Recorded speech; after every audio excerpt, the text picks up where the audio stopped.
स्वागत है आप सभी का हमारे YouTube channel career classes RAS पर। तो आज की क्लास में हम डिस्कस करेंगे राजस्थान का भौतिक विभाजन। इससे संबंधित जो भी प्रीवियस ईयर क्वेश्चन अब तक पूछे गए हैं उनको हम इस वीडियो में डिस्कस करेंगे। हम जो नदियों वाला चैप्टर है उसके जितने भी सवाल थे उसको हमने कंप्लीट कर लिया है। अब हम आगे के सवाल देखते हैं। तो यहाँ पर आपको मैप दिखाई दे रहा होगा राजस्थान का। यहाँ पर इसमें दिखाया गया है कि जो राजस्थान है कितने जो फिजिकल डिवीज़न है यानी कितने भौतिक भागों में हम इसको बांट सकते हैं। जैसे कि एक मरुस्थलीय प्रदेश हो गया आपका, इसके अलावा जो है आपके ये शेखावाटी और ये इसको हम बोलते हैं अर्ध शुष्क क्षेत्र। एक तो हो गया पूरा ये शुष्क वाला क्षेत्र, इसको बोलते हैं हम अर्ध शुष्क। इसको भी फिर आगे डिविजन्स में बांटा गया है, ये जो पूरा इलाका है आपके ये वाला। फिर इसके बाद हम बात करते हैं ये अरावली रीजन का, ये है आपके अरावली। फिर यहाँ पर है आपके ये पूरा पूर्वी मैदानी प्रदेश, ये है आपका हाड़ौती प्रदेश। तो इस तरीके से राजस्थान को कई सारे भौतिक भागों में बांटा गया है। चलिए देखते हैं, अब हम क्वेश्चन आंसर देखते हैं। तो पहला सवाल है राजस्थान को प्रमुख भौतिक विभागों में कितनी बार बांट सकते हैं? एक बार, 4 बार, 2 बार या 6 बार? तो इसका राइट आंसर है ऑप्शन नंबर 2, 4 बार। अब इसकी एक्सप्लेनेशन देखते हैं हम। राजस्थान के भौगोलिक प्रदेशों का निर्धारण सबसे पहले प्रोफेसर VC मिश्रा ने किसने किया था? प्रोफेसर VC मिश्रा ने राजस्थान का भूगोल नामक बुक में किया था। तो कौन सी बुक थी? राजस्थान का भूगोल। और किसने किया था? प्रोफेसर VC मिश्रा ने। इन्होंने राजस्थान को 7 भौगोलिक प्रदेशों में बांटा। कितने? 7। तो अगर हमसे पूछता है कि सबसे पहले किसने किया विभाजन, तो प्रोफेसर VC मिश्रा। और बुक क्या थी? राजस्थान का भूगोल। और कितने? 7 भौगोलिक प्रदेश में। अब हम देखते हैं 7 थे कौन कौन से। तो एक तो था आपका पश्चिमी शुष्क प्रदेश, चूँकि शुष्क इलाका पश्चिम में पड़ता है, वेस्ट में है, इसलिए पश्चिमी शुष्क प्रदेश। इसके अलावा अर्धशुष्क, फिर नहरी प्रदेश। इसके अलावा बात करते हैं अरावली प्रदेश। फिर 5वें नंबर पे बात करते हैं पूर्वी कृषि औद्योगिक प्रदेश। चूँकि जो पूर्वी भाग है हमारे राजस्थान का, वहाँ की जो मिट्टी कैसी है? जलोढ़ मिट्टी है, उपजाऊ मिट्टी है वहाँ की, तो एग्रीकल्चर अच्छा है वहाँ पर। तो इन्होंने इसको बांटा पूर्वी कृषि औद्योगिक प्रदेश में। फिर 6वां है दक्षिणी पूर्वी कृषि प्रदेश और 7वां है आपके चंबल बीहड़ प्रदेश। तो इस 7 प्रदेश में किसने बांटा था? प्रोफेसर VC मिश्रा ने। आगे देखते हैं 1968 में जलवायु के बेसिस पर, किसके आधार पर? जलवायु के आधार पर राजस्थान को भौतिक प्रदेशों में बांटने का दूसरा प्रयास किसने किया था? SK सेन ने। किसने किया था? जो सेकंड प्रयास क्या है वो SK सेन है। कितने भागों में? 3 भागों में। इसके बाद 1971 तीसरी बार किसने किया है? डॉक्टर रामलोचन सिंह, उन्होंने किया है। अब हम बात करते हैं डॉक्टर रामलोचन सिंह की। तो उन्होंने राजस्थान को 2 भागों में, राजस्थान व राजस्थान पठार तथा 4 उपभाग। कितने? 2 तो भाग और 4 उपभाग, जैसे कि मरुस्थल हो गया, राजस्थान बांगर, अरावली, पठार व चंबल बेसिन। किसने? डॉक्टर रामलोचन सिंह ने। और किसमें? 12 लघु प्रदेशों में बांटा। किसने? 12 लघु प्रदेश। तो सबसे पहले किसने प्रयास किया था? प्रोफेसर VC मिश्रा ने। उसके बाद सेकंड प्रयास SK सेन ने। और तीसरी बार प्रयास किया था डॉक्टर रामलोचन सिंह ने, जिन्होंने क्या किया? 2 तो भाग है ना, ये आपको याद रखना है, 2 तो आपके भागों में, उसके बाद 4 उपभाग में और 12 लघु प्रदेशों में क्या किया? इन्होंने विभाजित किया। किसको? राजस्थान को। फिर हम बात करते हैं डॉक्टर हरिमोहन सक्सेना की। इन्होंने क्या किया? राजस्थान का प्रादेशिक भूगोल, क्या चीज़? राजस्थान का प्रादेशिक भूगोल 1994 में राजस्थान को धरातल, जलवायु और नदी बेसिन के आधार पर, किसके आधार पर? धरातल, क्लाइमेट कैसा है और नदी बेसिन के आधार पर 4 भागों में बांटा। कितने भागों में? 4 भागों में। और ये सबसे इम्पोर्टेंट क्लासिफिकेशन है जो हम पढ़ते हैं। बाकी आपको याद रखना है कि भाई पहले किसने बांटा था, कितने भागों में, बाकी और किस किस ने प्रयास किए। और अगर हम बात करते हैं हरिमोहन सक्सेना की, इन्होंने 4 भागों में बांटा। अब ये 4 भाग कौन कौन से, इनको हम देखते हैं। अब देखिए यहाँ पे सारी विशेषताएं दी हुई हैं, हालांकि इनको हम क्लास में डिस्कस करेंगे, पर एक बार इसको देख लेते हैं। जैसे कि पहला भाग है आपका उत्तर पश्चिम मरुस्थलीय प्रदेश। चूँकि अगर हम राजस्थान की बात करें तो ये तो आपका नॉर्थ हो गया, ये साउथ हो गया, ये ईस्ट हो गया, ये वेस्ट हो गया। क्योंकि ये जो इलाका है आपके यहाँ पर क्या है, एक मिनट, तो ये जो इलाका है पूरा, ये जो उधर, इसमें क्या है? आपके मरुस्थल है। क्या है? मरुस्थल है। और ये जो लोकेशन आती है वो आती है नॉर्थ वेस्ट। कौन सी, नॉर्थ वेस्ट यानी कि उत्तर पश्चिमी। तो हम इसको क्या कह देते हैं डायरेक्शन के साथ, उत्तर पश्चिमी मरुस्थलीय प्रदेश। कैसा प्रदेश है, मरुस्थल है यहाँ पर। दूसरे की बात करते हैं अरावली पर्वतीय प्रदेश। तीसरा जो उन्होंने डिवीज़न किया है वो है आपका पूर्वी मैदानी प्रदेश। और चौथा जो डिवीज़न किया है इन्होंने वो है आपका दक्षिण पूर्वी पठारी प्रदेश। ये जो भाग है राजस्थान का साउथ ईस्ट, यहाँ पर क्या है प्लेट्यू पठार, जिसको हम हाड़ौती का पठार कहते हैं। चूँकि अगर इसकी डायरेक्शन की बात करें तो ये दक्षिण पूर्व में है, इसलिए हम इसको कहते हैं दक्षिण पूर्वी पठारी प्रदेश। चलिए अब आगे हम यहाँ पर देखिए सारी विशेषताएं यहाँ पर दी हुई हैं। हालांकि सारी विशेषताएं आगे भी आएंगी, इसलिए हम क्वेश्चंस के थ्रू ही इनको डिस्कस करेंगे, बट एक बेसिक चीज़ें मैं आपको यहाँ पर बता देती हूँ।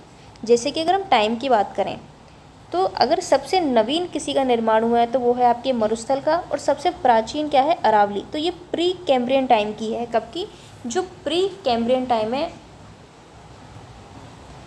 तो वो कौन सा प्रदेश है, अरावली, सबसे प्राचीन। फिर दूसरे नंबर पे अगर हम बात करें तो ये कैसा है, पर्वतीय प्रदेश। फिर दूसरे नंबर पे क्या आएगा, पठार। पहले पर्वत है सबसे प्राचीन, फिर दूसरे नंबर पे अगर प्राचीन की बात करते हैं तो वो है आपका पठारी प्रदेश। फिर तीसरे नंबर पे आता है पूर्वी मैदान, जिनका निर्माण किया है नदी जो अवसाद लेकर आती है, सेडिमेंट लेकर आती हैं, उनसे क्या होता है, मैदानों का निर्माण होता है। फिर और सबसे नए कौन से हैं आपके, मरुस्थलीय प्रदेश, जो कि 33 सागर का हम भाग मानते हैं इसको। तो ये हो गया टाइम पीरियड। सबसे प्राचीन कौन सा भाग है राजस्थान का, जो अरावली का भाग है, जो हमारा पर्वतीय प्रदेश है वो। दूसरे नंबर पे पठार, तीसरे नंबर पे पूर्वी मैदान, और चौथे नंबर पर यानी सबसे नवीन जो है वो है हमारे मरुस्थल। तो ये तो हुई टाइम पीरियड की बात। अब युग की बात करें तो बेसिकली जो भूगर्भिक सारणी पढ़ते हैं हम अर्थ की, वहाँ पे उसको कई टाइम पीरियड में हमने डिवाइड किया है कि कौन से टाइम में किसका निर्माण हुआ है, किस टाइम में किसका निर्माण हुआ है। तो मेंस में दी हुई है ये सारणी। तो मेंस की जब हम तैयारी करते हैं तब हम पूरी सारणी को पढ़ते हैं, तो वहाँ पे कई सारी चीज़ें दी हुई है। तो जब आगे क्लासेस लेंगे हम तो आपके साथ डिस्कस करेंगे। अभी आपको ये याद रखना है क्योंकि पूछा जाता है। तो प्री कैम्ब्रियन जो कि सबसे पुराना टाइम है, इसमें जो निर्माण हुआ है वो है अरावली का, तो ये आपको याद रखना है प्री कैम्ब्रियन। अगर हम बात करेंगे पठार की तो ये कौन से टाइम में, क्रिटेशियस। कौन सा, क्रिटेशियस। इसके अलावा अगर बात करोगे पूर्वी मैदान का तो ये आपके प्लास्टोसीन प्रारंभिक, और प्लास्टोसीन उत्तर में किसका है, आपके मरुस्थलीय प्रदेश का।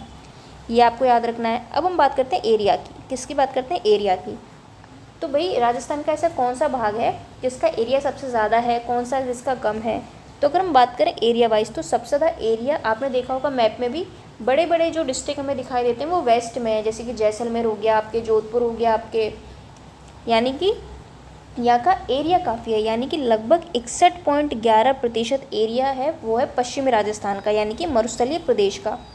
इसके अलावा अगर हम बात करें दूसरे नंबर पर अगर कोई सबसे ज़्यादा है वो है आपका पूर्वी मैदानी प्रदेश, जो कि लगभग 23.3% हिस्सेदारी रखता है। फिर हम बात करते हैं तीसरे नंबर पे 9.1%, यानी इतना एरिया अरावली जो है कवर करती है। और 6.49 यानी सबसे कम एरिया किसका है, हमारे सबसे कम एरिया है हमारे दक्षिण पूर्वी पठारी भाग का। किसका है, आपके ये जो दक्षिण पूर्वी पठारी भाग है इसका एरिया, और ये जो पश्चिमी राजस्थान है इसका सबसे ज़्यादा है। ये जो पश्चिमी राजस्थान इसका सबसे ज़्यादा है। फिर आपके अरावली है, देखिए मैं यहाँ पे लिख देती हूँ आपके लिए।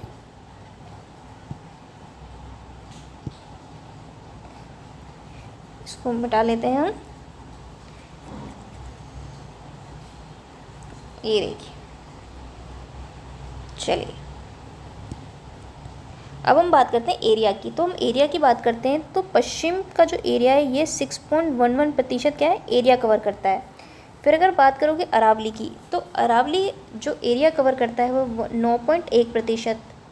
फिर अगर इसके बाद बात करोगे आप पूर्वी मैदान की तो ये जो एरिया कवर करते हैं वो करते हैं 23.3% एरिया कवर करते हैं। इसके अलावा अगर हम बात करेंगे जो दक्षिण पूर्वी पठारी जो क्षेत्र है हमारा ये करता है 6.49%, यानी सबसे कम एरिया किसका दिखाई दे रहा है हमें, जो हाड़ौती क्षेत्र है इसका।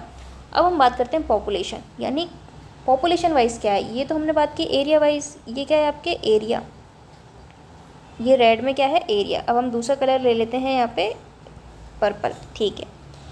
अब हम बात करते हैं कि पॉपुलेशन क्या है। तो अगर हम बात करें मरुस्थलीय प्रदेश की तो एरिया तो इतना है और पॉपुलेशन यहाँ की 40%, लगभग 40% लोग यहाँ पर निवास करते हैं, ठीक है। दूसरे नंबर पर अगर हम बात करें तो जो पूर्वी मैदानी प्रदेश है, यहाँ पर जो लोग रहते हैं लगभग 39%, कितने 39%, ये क्या पॉपुलेशन। इसके अलावा अगर हम बात करें अरावली की तो देखिए 9.1% इसका एरिया है और लगभग 10% पॉपुलेशन यहाँ पर रहती है। इसके बाद अगर हम बात करें हाड़ौती की तो यहाँ पे है 11%, कितना 11%। तो ये आपको याद रखना है। एक तो ये किसकी बात हो गई, पॉपुलेशन की। ये क्या है आपके जनसंख्या, ये है आपके जनसंख्या। तो हमने टाइम पीरियड देख लिया, इसके अलावा हमने एरिया देख लिया, पॉपुलेशन देख ली। अब यहाँ पर दे रखा है अवशेष। तो हमने बताया था मैंने आपको कि जो आपके मरुस्थलीय प्रदेश और जो आपके पूर्वी मैदानी प्रदेश है ये किसका हिस्सा है, टैथिस सागर का। और जो अरावली और दक्षिण पूर्वी पठारी प्रदेश है वो किसका है, गोंडवाना लैंड का। अब यहाँ पर आगे कई सारी चीज़ें हमें दी हुई हैं तो हम इनको आगे डिस्कस कर लेंगे। देखिए अगर आपको किसी भी एरिया की अगर हम बात करते हैं, जैसे कि हम पश्चिमी राजस्थान की अगर बात करें जो मरुस्थलीय प्रदेश है, तो हमें कई सारी चीज़ें पता होनी चाहिए कि भाई कौन से टाइम पीरियड में ये बना है, कौन से युग में इसका निर्माण हुआ है, एरिया कितना है, पॉपुलेशन कितनी है, किस प्रकार के एग्रीकल्चर है यहाँ पे। इसके अलावा इसका ढाल कैसा है, ढाल से भी देखिए कई बार सवाल पूछे जाते हैं, तो ये भी आपको याद रखने हैं। इसके अलावा फिर हम बात करते हैं डिस्ट्रिक्ट की। अगर हम बात करते हैं तो भाई पश्चिमी राजस्थान की अगर हम बात कर रहे हैं मरुस्थलीय प्रदेश की, तो डिस्ट्रिक्ट कितने हैं, इसमें कितने ज़िले हैं जिनको हम मरुस्थल में काउंट करते हैं। इसके अलावा फिर औसत ऊंचाई कितनी है इनकी, बारिश कैसी होती है, नदियाँ कैसी हैं, क्लाइमेट कैसा है, वन कैसा है। तो सारी चीज़ें क्या होती हैं आपस में एक दूसरे से जुड़ी हुई हैं।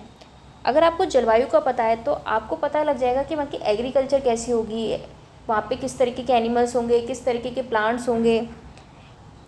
नदियों का आपको पता होना चाहिए कि नदियाँ कैसी हैं, नदियाँ कौन कौन सी हैं। इसके अलावा मिट्टी का अगर आपको पता होगा तो भाई कौन सी फसल होती है ये आपको पता चल जाएगा। तो ज्योग्राफी में चीज़ें क्या है, लिंक रहती हैं। देखिए अगर हमें पता है रेतीली बलुई मिट्टी है यानी एरिडी और एंटीसॉल, हमने जब मृदा वाला चैप्टर किया था तो सबकी बात की थी हमने। फिर हमें फसल पता चल जाएगा कि यहाँ ग्वार होता है, बाजरा होता है, मोठ होती है। भाई हर मिट्टी की अपनी एक विशेषता है कि भाई इस मिट्टी में ये वाली फसल हो सकती है। जैसे कि अगर काली मिट्टी की बात करें तो वहाँ पे कपास अच्छा हो सकता है। जलोढ़ मिट्टी में आपके गेहूँ, जौ, चना, सरसों इस तरीके की फसलें होती हैं। इसके अलावा यहाँ पर दिया गया है विशिष्टता, यानी कि यहाँ पे देखिए बालू का स्तूप मिलते हैं, सैंड ड्यून्स। यानी सैंड ड्यून्स क्या होते हैं तो आगे हम देखेंगे वैसे, लेकिन एक बार मैं बता देती हूँ। सैंड ड्यून्स का मतलब ये होता है कि जब हवा चलती है तो जो मिट्टी होती है एक जगह से उड़कर दूसरी जगह जो है जमा हो जाती है। इस तरह कई आकृतियाँ वहाँ पर दिखाई देती हैं हमें, उनको हम सैंड ड्यून्स कहते हैं। सैंड का मतलब क्या हो गया, मिट्टी। तो एक तरह से मिट्टी के टीले हमें वहाँ पे दिखाई देते हैं जिनको हम धौरे कहते हैं, रेत के टीले। तो बालू का स्तूप मिलते हैं हमें यहाँ पे। देखिए अरावली में बहुत सारे खनिज हमें देखने को मिलते हैं, चाहे वो आयरन हो, तो इस तरीके के खनिज हमें देखने को मिलते हैं। अगर पूर्वी मैदान की बात करें तो जो कि चंबल बहती है जो नदी, तो ये कई अवनाली का अपरदन करती है, यानी कि मिट्टी का कटाव होता है जिससे क्या है बड़े बड़े गड्ढे और इस तरीके की उत्खात आकृति यानी उबड़ खाबड़ आकृतियाँ बनती हैं, तो जिनको हम बीहड़ कहते हैं। इसके अलावा देखिए ये जो इलाका है बेसाल्ट और इनसे बना हुआ है, लावा पठार से। तो इस तरीके से यहाँ पर हमें सारी विशेषताएं दी हुई हैं। हालांकि सारे सवालों में हमें ये विशेषताएं देखने को मिलेगी, तो आपका रिवीजन हो जाएगा भी। तो इस तरीके से आपको याद रखना है कि भाई अगर कोई आपसे पूछे तो आपको थ्रू आउट चीज़ें पता हो, भाई कौन सा टाइम पीरियड है, कौन सा युग है, एरिया कितना है, पॉपुलेशन कितनी है। एरिया पॉपुलेशन के बाद आप बात कर सकते हो कि अवशेष किसका है ये। इसके अलावा बात कर सकते हो आप भाई डिस्ट्रिक्ट कौन कौन से आते हैं, कितने आते हैं, बारिश कैसी होती है, कितनी होती है बारिश, कैसी तो क्या कितनी होती है बारिश, नदियाँ कौन कौन सी बहती हैं। उसके अलावा आप फिर बता सकते हो क्लाइमेट कैसा है, क्लाइमेट से आप बता सकते हो भाई वन कैसे होंगे, मिट्टी कैसी होगी, आपकी फसल बता सकते हो आप। तो इस तरह चीज़ें लिंक रहती हैं, तो इनमें कंफ्यूज नहीं होना है, बस आपको अच्छी तरह चीज़ों को समझना है ताकि आपको याद रहे, आपको रटने की ज़रूरत ना हो। चलिए अब हमने काफ़ी डिस्कस कर लिया है इसके बारे में, अब हम चलते हैं। देखिए यहाँ पर डिवीज़न ही दिया गया है, ये है आपके पश्चिमी मरुस्थलीय प्रदेश। इसके अलावा ये है आपका अर्धशुष्क, इसको भी आगे हम डिवाइड करते हैं घग्गर प्लेन में। इसके अलावा शेखावाटी में, यहाँ पे आपके जो है नागौर हाईलैंड है। इसके अलावा ये लूनी बेसिन है आपका। फिर ये आपके पूर्वी मैदानी प्रदेश, ये है आपके अरावली, ये जो आपको दिखाई दे रहा है ब्राउन कलर में। फिर ये आपके हाड़ौती पठार। तो ये क्या है यहाँ पे भौतिक स्वरूप, यानी राजस्थान दिखाई कैसा देता है, भौतिक रूप से कैसा है। चलिए आगे के सवाल अब डिस्कस करते हैं हम। राजस्थान को वीसी मिश्रा ने कितने भौगोलिक प्रदेशों में बांटा है? सवाल क्या कह रहा है कि जो वीसी मिश्रा की यहाँ पर बात कर रहा है, 2 में, 4 में, 5 में या 7 में। तो हमें पता है कितने भागों में बांटा है इन्होंने, 7 भागों में, जिनके नाम अभी हमने थोड़ी देर पहले डिस्कस कर लिए थे। चलो अगला सवाल देखते हैं।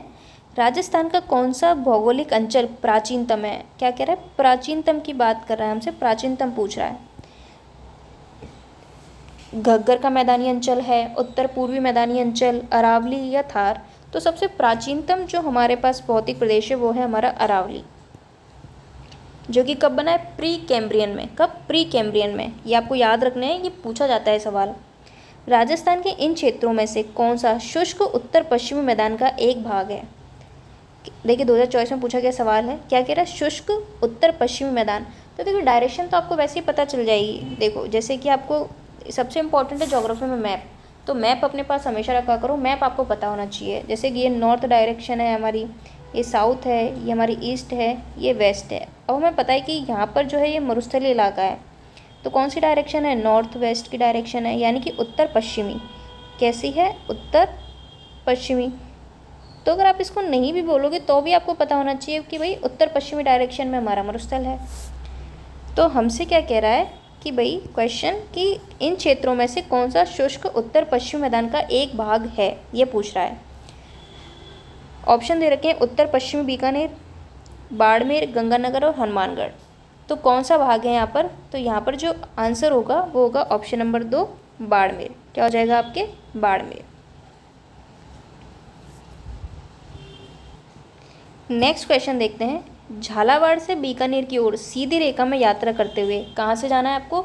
झालावाड़ से बीकानेर की ओर सीधी रेखा में अगर आप यात्रा करते हैं तो आप निम्न में से किस प्रकार के भौतिक स्वरूपों के क्रम का अवलोकन करेंगे? यानी कि अगर आप झालावाड़ से बीकानेर जा रहे हो तो भाई सीधी रेखा में, तो यात्रा करते हुए आप जो हमें ऑप्शन दिए उनमें से किस प्रकार के भौतिक जो स्वरूप हैं उनके क्रम का अवलोकन यानी कैसे दिखाई देंगे आपको? भौराट पठार, हाड़ौती, मध्य अरावली, मध्य माही मैदान, बनास बेसिन, बांगड़, विंध्यन कगार, Banas basin, Bhaurat, Hadoti plateau, Banas basin, मध्य अरावली। ठीक है, इस तरह के सवालों के जवाब देने के लिए आपको मैप का पता होना चाहिए। तो इसका राइट आंसर होगा ऑप्शन नंबर 4। अगर आप झालावाड़ कहाँ है? हाड़ौती का भाग, ये देखिए ये आपके झालावाड़ है, किसका भाग है? हाड़ौती पठार का। तो अगर आप झालावाड़ से चलोगे तो सबसे पहले आपको क्या दिखेगा? तो सबसे पहले आपको हाड़ौती पठार, फिर आपके ये जो आएगा ये बनास बेसिन का इलाका आएगा। कौन सा आएगा? बनास बेसिन। फिर कौन सा आएगा? ये आपके मिडिल अरावली का भाग है, ये क्या आएगा? मिडिल अरावली। और हम इससे कहाँ जाने के लिए कह रहा है कि भाई आप झालावाड़ से बीकानेर जा रहे हो सीधी रेखा में। कैसे? झालावाड़ से बीकानेर अगर आप सीधी रेखा में जा रहे हो, अगर आप यात्रा कर रहे हो, ठीक है, ये आप देखिए ये मैंने दिखा दिया कि आप यात्रा कर रहे हो, पहुँच गए हो बीकानेर। तो इस तरीके से आप देखते हुए चलेंगे कि भाई कौन सा जो भौतिक स्वरूप है, कौन सा एरिया पड़ रहा है। चलो अगला सवाल देखते हैं। संरचनात्मक दृष्टि से राजस्थान के भौतिक स्वरूप भारत के निम्नलिखित में से किस उच्चावच प्रदेशों का हिस्सा है? हमसे क्या कह रहा है कि संरचनात्मक दृष्टि से अगर देखा जाए, संरचना वाइज, स्ट्रक्चर वाइज अगर हम देखें तो राजस्थान के भौतिक स्वरूप भारत के निम्नलिखित में से किन उच्चावच प्रदेशों का हिस्सा है? उत्तरी बृहत मैदान, प्रायद्वीपीय पठार, उत्तरी पर्वतीय प्रदेश, उत्तरीय बृहत मैदान, तटीय मैदान, प्रायद्वीपीय पठार या फिर उत्तर पर्वतीय प्रदेश। अगर हम बात करें भारत के हिसाब से तो ये आएगा आपका आंसर उत्तरी बृहत मैदान और प्रायद्वीपीय पठार। चलिए ये मैं आपको एक बार बता देती हूँ। ये आगे ये देखिए ये है भारत भौतिक प्रदेश हिस्सा। अगर आप मरुस्थलीय प्रदेश की बात करोगे तो ये किसका हिस्सा आ जाएगा? उत्तर भारत का जो विशाल मैदान है हमारा। अगर हम भारत के मैप को देखेंगे, जो नॉर्थ में जो विशाल मैदान है उसका भाग कौन सा है? जो मरुस्थल का इलाका है हमारा वो। इसके अलावा अगर आप अरावली की बात करेंगे तो ये किसका हिस्सा है? प्रायद्वीपीय पठारी प्रदेश का। अगर आप पूर्वी मैदान की बात करेंगे तो ये भी किसका हिस्सा आएगा? आपके जो हमारे उत्तर भारत का जो विशाल, जो बहुत बड़ा मैदानी क्षेत्र है उसका हिस्सा है, यानी कि मरुस्थल और जो मैदान है हमारे राजस्थान के वो किसका हिस्सा है? उत्तर भारत के विशाल मैदान का। और जो अरावली और हाड़ौती है ये किसका हिस्सा है? प्रायद्वीपीय पठारी प्रदेश का। तो इस तरीके से आपको ये याद रखना है। यही सवाल मैं पूछ रहा था कि भाई जो हमारे राजस्थान के भौतिक स्वरूप हैं वो भारत के किस हिस्से में आते हैं, बस ये सवाल था। राजस्थान का सबसे बड़ा भौगोलिक क्षेत्र कौन सा, सबसे बड़ा भौगोलिक क्षेत्र किसके हिसाब से एरिया वाइज कौन सा है। CET 2024 में पूछा गया सवाल है कि भाई एरिया वाइज सबसे बड़ा जो क्षेत्र है वो कौन सा है। अर्धशुष्क क्षेत्र है, अरावली है, पश्चिमी मरुस्थलीय प्रदेश है, मैदानी प्रदेश है या पूर्वी मैदानी क्षेत्र है। तो एरिया वाइज कौन सा बड़ा है, पश्चिमी मरुस्थलीय मैदानी क्षेत्र, यानी जो मरुस्थल वाला क्षेत्र है वो सबसे बड़ा है और कितना है 61.11%। ये तो क्या है आपके एरिया, ये क्या है आपके एरिया। और अगर बात करोगे पॉपुलेशन की तो पॉपुलेशन यानी जनसंख्या कितनी है, लगभग 40% लोग यहाँ निवास करते हैं। चलिए अगला सवाल अब देखते हैं हम। अगला सवाल है निम्न में से राजस्थान का कौन सा भौगोलिक क्षेत्र अपनी सीमा को मध्य प्रदेश से साझा करता है। राजस्थान का कौन सा ऐसा भौगोलिक क्षेत्र है, कौन सा डिवीज़न है, कौन सा हिस्सा है, कौन सा भाग है जो अपनी सीमा को किससे साझा करता है, MP से, मध्य प्रदेश के साथ। दक्षिण पूर्वी पठारी प्रदेश, पश्चिमी शुष्क क्षेत्र, अर्धशुष्क या अरावली। तो अगर हम MP की बात करें तो यह आएगा आपका दक्षिण पूर्वी पठारी प्रदेश। देखिए पशु परीक्षण में पूछा गया सवाल है और स्टेनोग्राफर में भी आया हुआ है 2024 में। अब देखिए ये आपको मैप के थ्रू ही पता चलेंगी चीज़ें। देखिए यहाँ पर क्या है MP, किससे लग रहा है आपके हाड़ौती क्षेत्र से। देखिए हाड़ौती के नाम से आ सकता है, इसके अलावा आपके दक्षिण पूर्वी पठारी प्रदेश के नाम से आ सकता है। तो किसी भी नाम से आ जाए कोई फ़र्क नहीं पड़ता, बस आपको पता होना चाहिए, आपकी समझ में आनी चाहिए चीज़ें कि भाई किस डायरेक्शन में, तो फिर आप आराम से कर दोगे। तो ये किससे लगता है, MP से लगता है। चलिए अगला सवाल देखते हैं, सुमेलित कीजिए प्राकृतिक भाग और औसत वर्षा। अब हमें बारिश के हिसाब से पूछ रहा है, हमें मैच करना है, ठीक है। देखिए सीधे से हम बात करेंगे रेगिस्तान, हम उत्तर पश्चिमी ये नहीं बोलेंगे बार बार, क्योंकि आपको पता होना चाहिए कि जो डायरेक्शन है वो कौन सी है, नॉर्थ वेस्ट, यानी उत्तर पश्चिमी भाग में मरुस्थल है, तो उसको बार बार बोलने का कोई मतलब नहीं है, आपको अपना पता होना चाहिए। तो रेगिस्तान की अगर हम बात करें तो कितनी बारिश होती है, पूर्वी मैदान में कितनी बारिश होती है, मध्यवर्ती जो पहाड़ी प्रदेश है उसमें कितनी है, और दक्षिण पूर्वी पठार में कितनी है। तो अगर हम बात करें आपके ये रेगिस्तान की, तो यहाँ पे बहुत कम बारिश होती है। कितनी होती है, लगभग 12 से 15 सेंटीमीटर। पूर्वी मैदान की बात करें तो 40 से 80 सेंटीमीटर, और ये जो पहाड़ी प्रदेश की बात करें तो लगभग 20 से 90। और अगर दक्षिण पूर्वी पठार की बात करोगे, यानी जो पठारी क्षेत्र है हमारे राजस्थान में, वो कितना है 75%। यानी कि ऑप्शन नंबर 4 क्या हो जाएगा इसका करेक्ट आंसर। तो चूँकि हम क्लाइमेट वगैरह ये सब पढ़ चुके हैं, तो वो क्लासेस आपने ली होंगी, तो आपको पता होगा किस जगह कितनी बारिश होती है। चलिए आगे देखते हैं हम। राजस्थान के निम्न भौतिक क्षेत्रों में से कौन सा क्षेत्र पाकिस्तान के साथ अपनी सीमा साझा करता है। देखिए 2024 में पूछा गया सवाल है कि भाई हमें जो भौतिक प्रदेश दिए गए हैं इनमें से कौन सा ऐसा क्षेत्र जो पाकिस्तान के साथ अपनी सीमा बनाता है, पाकिस्तान के साथ लगता है।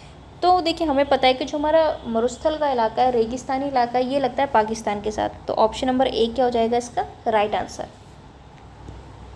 नेक्स्ट क्वेश्चन है, निम्नलिखित में से राजस्थान का कौन सा भौगोलिक क्षेत्र हरियाणा राज्य के साथ अपनी सीमा साझा नहीं करता। किसके साथ, हरियाणा के साथ। तो दक्षिण पूर्वी पठारी क्षेत्र, अर्धशुष्क, पूर्वी मैदानी या अरावली क्षेत्र। अब देखिए हमसे किस राज्य की बात कर रहे हैं, हरियाणा की बात कर रहा है। तो जो पठारी क्षेत्र है हमारे राजस्थान का, ये हरियाणा के साथ सीमा साझा नहीं करता है अपना, क्योंकि देखिए पठारी प्रदेश अगर आप देखेंगे मैप में, देखिए तो यहाँ पर है आपके हरियाणा और यहाँ पर है आपका पठारी प्रदेश। तो ये हरियाणा के साथ तो कैसे सीमा साझा करेगा। तो जो पठारी प्रदेश है हमारा, हाड़ौती का पठार या दक्षिण पूर्वी पठार जिसको हम कहते हैं, ये MP के साथ अपनी सीमा साझा करता है, ना कि हरियाणा के साथ। तो ये देखिए आपका हरियाणा है जो कि आपके अर्धशुष्क से लग रहा है, आपके पूर्वी मैदान के कुछ क्षेत्रों से लग रहा है। चलिए तो राइट आंसर क्या हो जाएगा इसका हो जाएगा आपका ऑप्शन नंबर 1 दक्षिण पूर्वी पठारी क्षेत्र। बाकी जो अरावली का हिस्सा है, अर्धशुष्क है, पूर्वी मैदानी है, ये किससे लगते हैं, हरियाणा से। तो देखिए क्वेश्चन का पैटर्न कैसा भी हो सकता है, बस ये कि हमें चीज़ों की समझ होनी चाहिए। जो मेन बेसिक बात है वो यही है कि आपको मैप की समझ होनी चाहिए। उससे क्या होगा, किसी भी तरीके से पूछ ले, चाहे डायरेक्शन वाइज पूछ ले, किसी विशेषता वाइज पूछ ले, तो आप इसको इजीली सॉल्व कर सकते हो। तो देखिए क्लासेस आपको कैसी लग रही है। वैसे भी हम ज्योग्राफी ऑलमोस्ट कवर कर चुके हैं। ये आपका बड़ा चैप्टर है, एक यही चैप्टर आपका रह रहा है। इसके अलावा जो जिले और वो सब चैप्टर हैं, एक वो चैप्टर है आपका। तो आप ज़रूर बताएं कमेंट सेक्शन में कि आपको क्लासेस कैसी लगी, जो हमारे क्वेश्चन आंसर की क्लासेस रही है। तो हम बाकी सेक्शन भी कर लिया है, जैसे आर्ट एंड कल्चर हो गया, हिस्ट्री हो गई, पॉलिटी भी हमने कवर कर लिया है। अब ज्योग्राफी भी हम ऑलमोस्ट कवर कर चुके हैं। और ये आपका चैप्टर है बड़ा, सबसे लास्ट एक जो चैप्टर बचा है हमारा। तो आप ज़रूर बताना कि कैसी आपको क्लासेस लगी, ये जो प्रीवियस ईयर बैच था हमारा। क्योंकि देखिए इससे हमें भी पता चलेगा कि हमें क्या चीज़ें ठीक करनी है या क्या हम और कर सकते हैं। तो आप ज़रूर बताया कीजिए कि भाई कैसी क्लासेस लगी हैं आपको। चलिए हम सवाल देखते हैं। बाकी देखिए हम तो आपके लिए और मेहनत करते रहेंगे। चलो, राजस्थान के धरातलीय स्वरूपों के संबंध में कौन सा कथन गलत है। क्या कह रहा है कि जो धरातलीय स्वरूप है, यानी कि देखिए इसका धरातलीय स्वरूप का मतलब क्या हो गया, बेसिकली इस टर्म का मतलब क्या है। तो धरातलीय मतलब धरातल, स्वरूप मतलब अलग अलग टाइप्स हम कह सकते हैं। भाई दिखने में कैसा है, हम कहते हैं ना इस चीज़ का स्वरूप ऐसा है, यानी दिखने में, यानी धरातल किस किस हिसाब से दिखता है। कहीं मैदान दिखते हैं हमें, कहीं हमें मरुस्थल दिखता है, कहीं हमें पहाड़ दिखते हैं, पठार। तो बस वही टर्म है ये कि राजस्थान के धरातलीय स्वरूप के संबंध में कौन सा कथन जो है गलत है। चलिए देखते हैं। अरावली विश्व की प्राचीनतम वलित पर्वत श्रेणी है, तो ये बात बिल्कुल करेक्ट है। उत्तर पूर्वी मैदान सिंधु नदी द्वारा निर्मित मैदान का भाग है। चलो देखते हैं इसको। पश्चिमी बालू का मैदान तैतीस सागर का अवशेष, बिल्कुल सही स्टेटमेंट है। दक्षिण पूर्वी पठार गोंडवाना लैंड का विस्तारित भाग है, ये भी बिल्कुल सही है।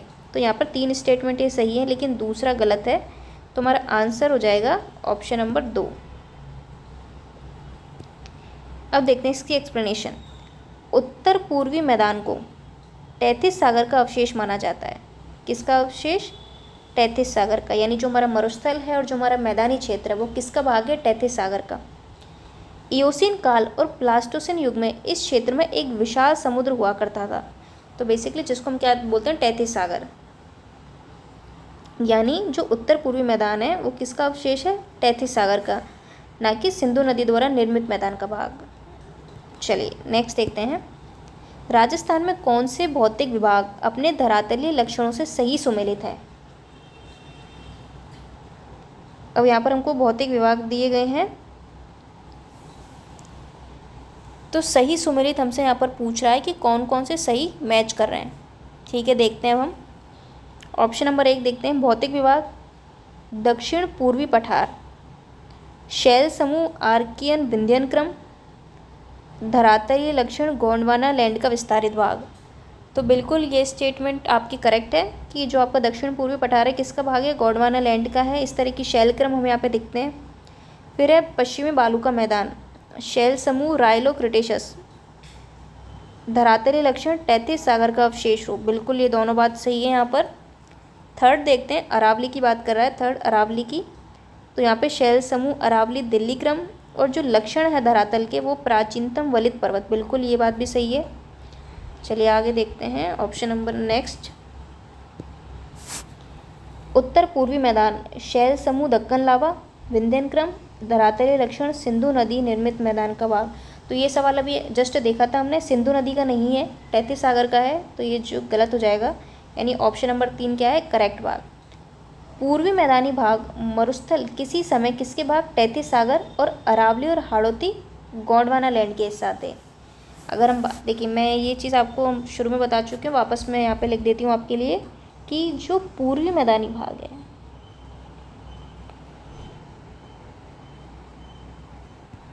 देखिए इस तरीके से लिखते हैं इसको। तैतीस सागर की अगर हम बात करें तो एक तो पूर्वी मैदान और एक आपका मरुस्थल, ये दोनों किसके भाग हैं? तैतीस सागर के। और अगर बात करेंगे आप गोंडवाना लैंड का,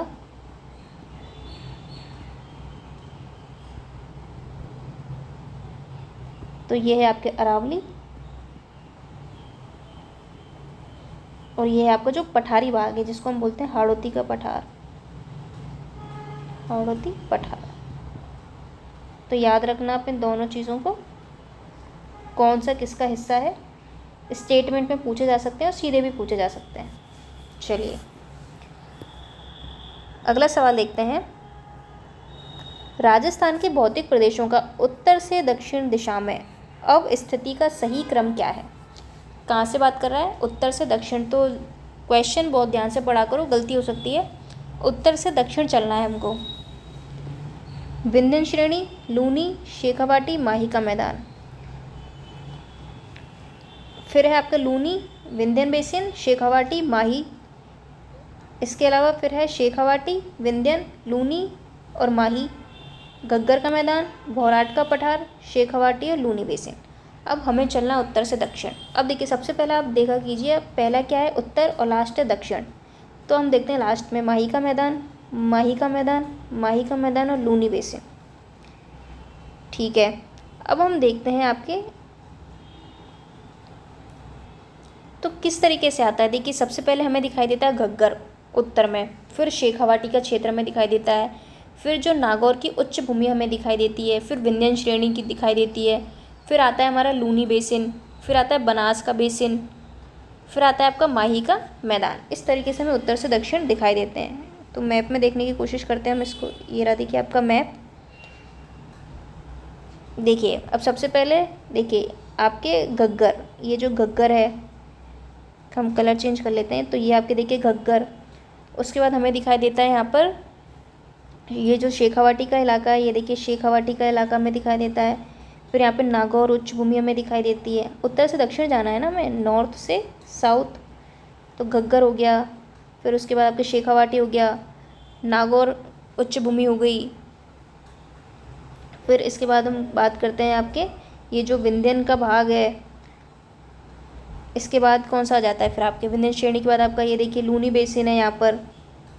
तो लूनी बेसिन के बाद जो हमें देखने को मिलता है वो है आपके बनास बेसिन। तो यहाँ पे लूनी बेसिन देखने को मिलता है, ये फिर बनास बेसिन है आपके।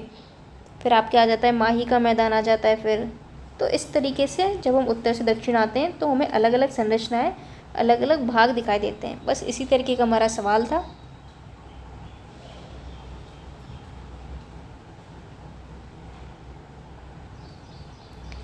तो वापस चलते हैं सवाल पर।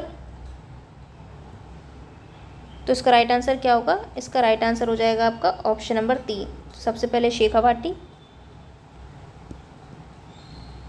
सबसे पहले क्या आ जाएगा आपका शेखावाटी, फिर विंध्यन श्रेणी, इसके बाद हमें लूनी बेसिन दिखाई देता है, फिर माही का मैदान, ऑप्शन नंबर 3। चलिए ये हमने डिस्कस कर ही ली इसकी एक्सप्लेनेशन कि घग्गर, शेखावाटी, फिर नागौर हाईलैंड, फिर विंध्यन श्रेणी, फिर लूनी बेसिन, फिर बनास बेसिन, फिर माही का मैदान। उत्तर से दक्षिण का क्रम है ये। राजस्थान के भौतिक प्रदेशों के संबंध में सही कथन चुनिए। किसके भौतिक प्रदेशों के संबंध में सही स्टेटमेंट हमसे पूछ रहा है। राज्य के 61.11% भू क्षेत्र में पश्चिमी रेतीले मैदान का विस्तार है।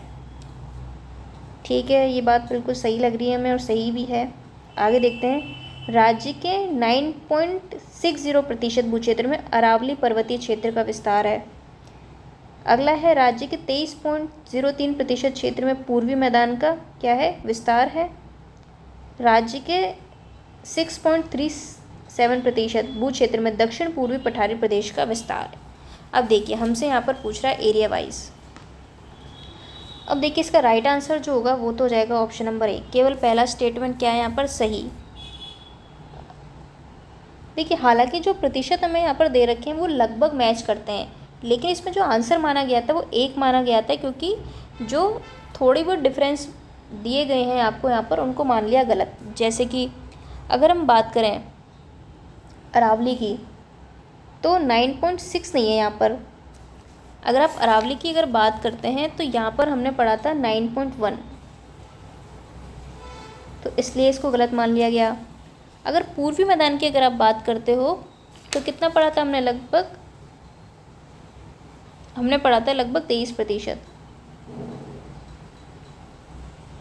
तो इसलिए इसको यहाँ पर गलत मान लिया गया। 23, या फिर आप इसको कह सकते हैं 23 पॉइंट आपके 30, तो इसलिए इसको गलत मान लिया गया। इसको मैं और क्लियर लिख देती हूँ आपके लिए।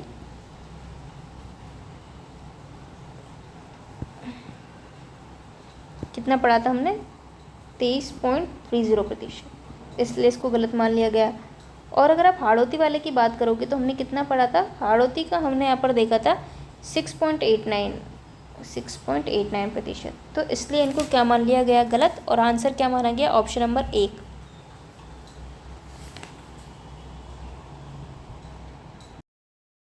देखिए यहाँ पर अब इसकी एक्सप्लेनेशन दी हुई है। देखिए यहाँ पर बोला गया है कि ये जो भी विकल्प में दिए थे, माननीय राजस्थान हाईकोर्ट जयपुर पीठ के द्वारा गठित प्रोफेसर्स के पैनल ने विकल्प 1 को क्या माना है? सही माना है। और बाकी गलत क्यों माने हैं? क्योंकि उनमें आंशिक प्रतिशत में क्या है? विविधता होने की वजह से इनको क्या है? सही नहीं माना। चलिए आगे देखते हैं हम।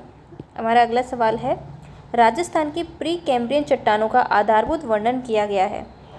A.M. हेरोन ने, T.H.D. ला टोर्शे, M.S. कृष्णन या फिर A.L. कोल्सन। तो इसका राइट आंसर ऑप्शन नंबर 1 कि जो राजस्थान की प्री कैम्ब्रियन चट्टानों का आधारभूत वर्णन है वो A.M. हेरोन ने प्रस्तुत किया है। बाकी देखिए जो भूतात्विक सर्वेक्षण की कड़ी में अगर हम बात करें तो हेरोन का, टोर्शे का, Krishnan, Coulson, C.A. Hackett, P.K. Ghosh, D.N. Wadia, इन सभी का नाम क्या है? उल्लेखनीय है। तो काफ़ी महत्वपूर्ण नाम आते हैं। राजस्थान में थार मरुस्थल से प्रभावित क्षेत्रफल व जनसंख्या का प्रतिशत क्रमशः कितना है? अब हमसे पूछ रहा है एरिया और पॉपुलेशन। तो हमने बात की थी एरिया लगभग 61.11% और जो पॉपुलेशन रहती है इस एरिया में वो है 40%, यानी कि ऑप्शन नंबर तो क्या हो जाएगा? Correct answer. अब यहाँ पर देखिए एक्सप्लेनेशन दी हुई है। अगर निर्माण काल की बात करें तो टर्शरी और प्लास्टोसीन।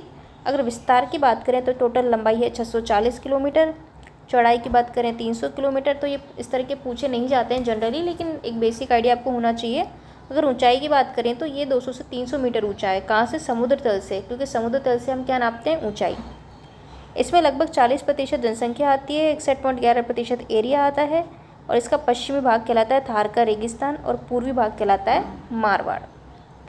अगला सवाल है, राजस्थान का मरुस्थल किस नाम से जाना जाता है? गोबी, सहारा, कालाहारी या थार?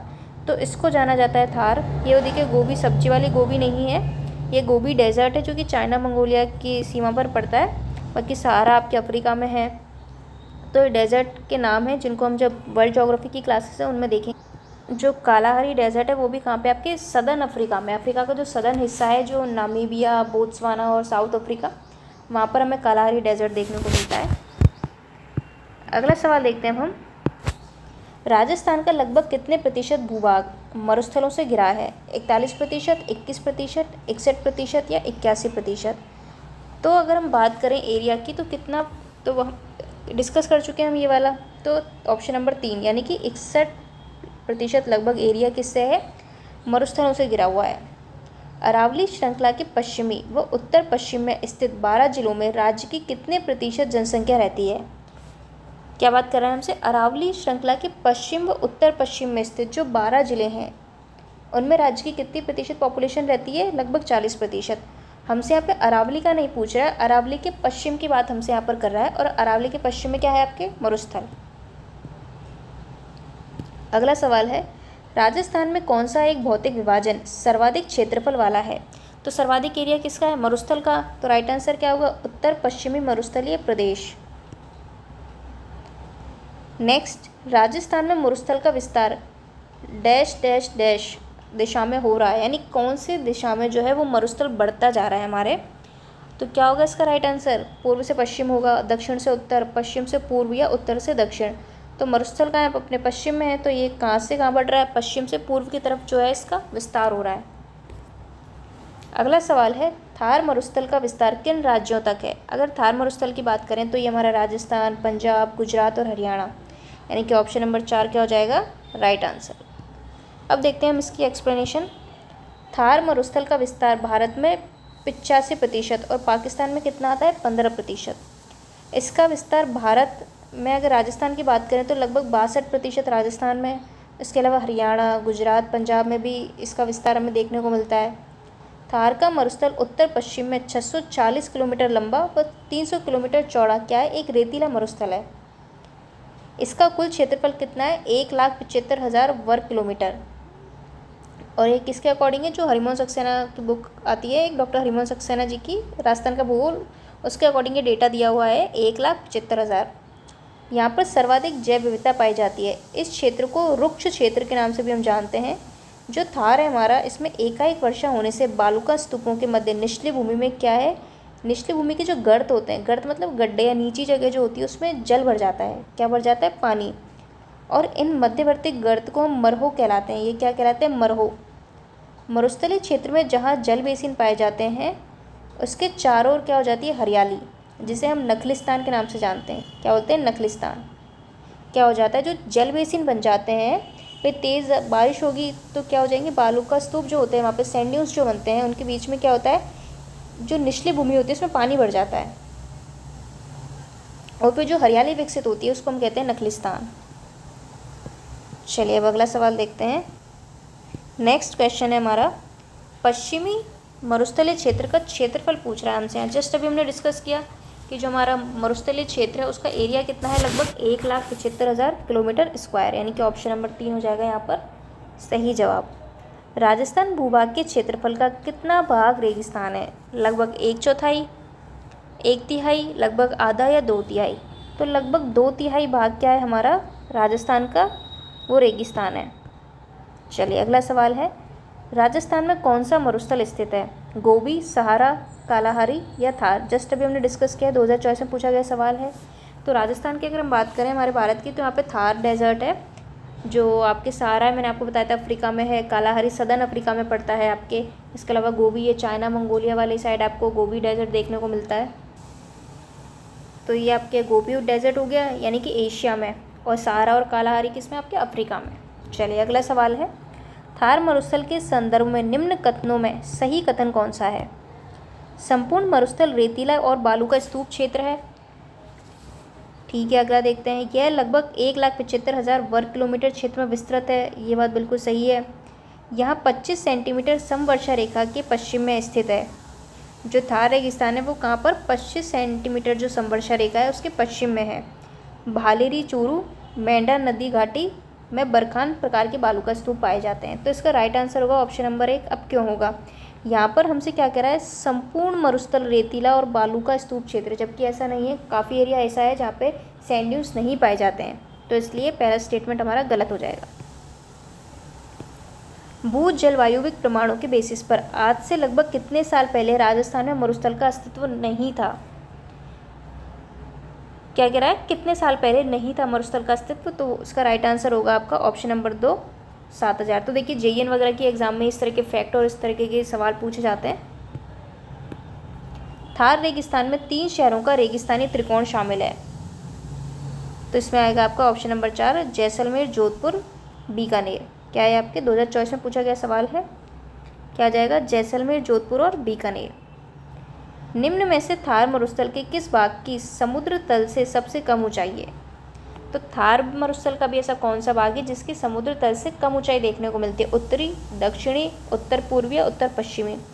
तो इसका राइट आंसर होगा दक्षिणी भाग। ऑप्शन नंबर 2 क्या हो जाएगा इसका राइट आंसर।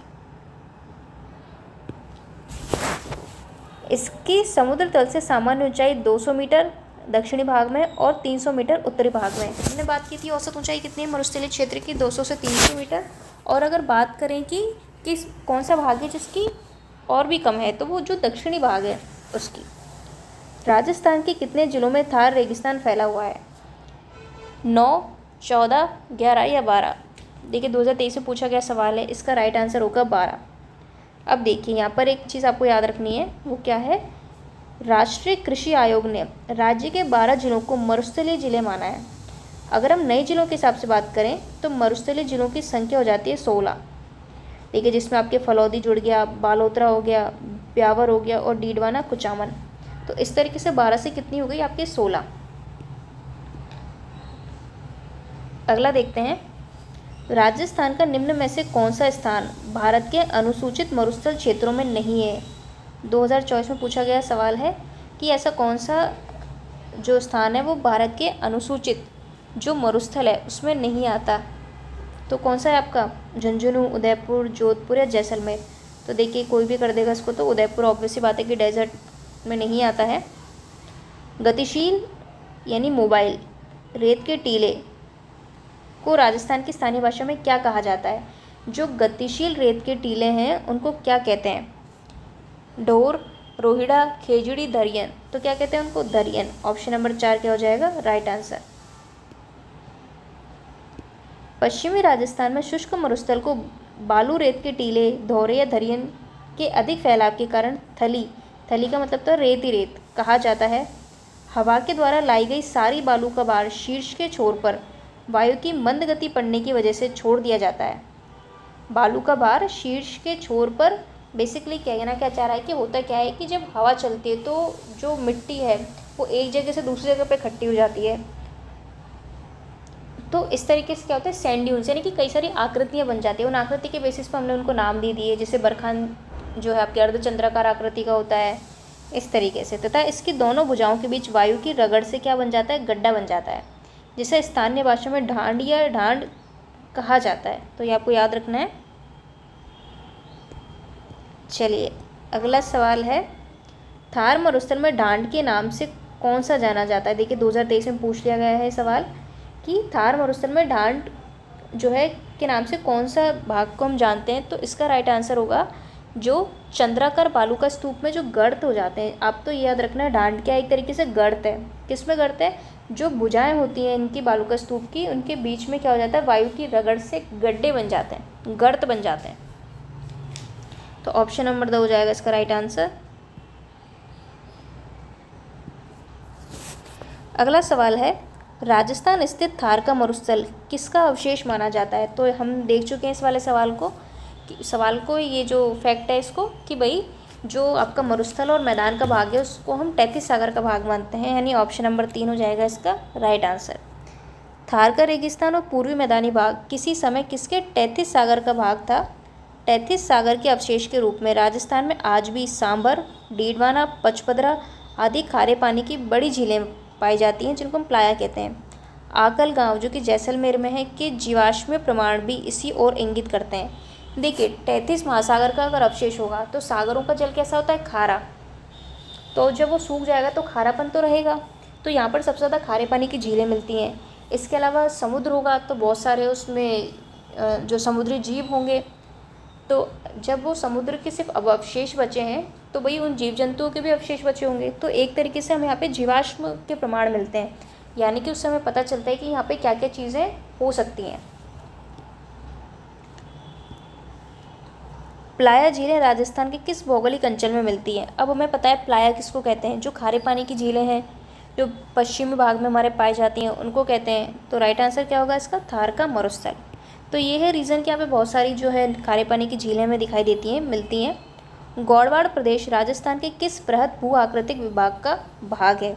यानी कि गौड़वाड़ प्रदेश कौन सा भाग है, किसको बोलते हैं हम? पूर्वी भाग को बोलते हैं, हाड़ौती को बोलते हैं, घग्गर को बोलते हैं, या पश्चिमी शुष्क प्रदेश? तो गौड़वाड़ प्रदेश हम बोलते हैं जो अर्धशुष्क भाग है हमारा उसको, यानी कि पश्चिमी शुष्क प्रदेश।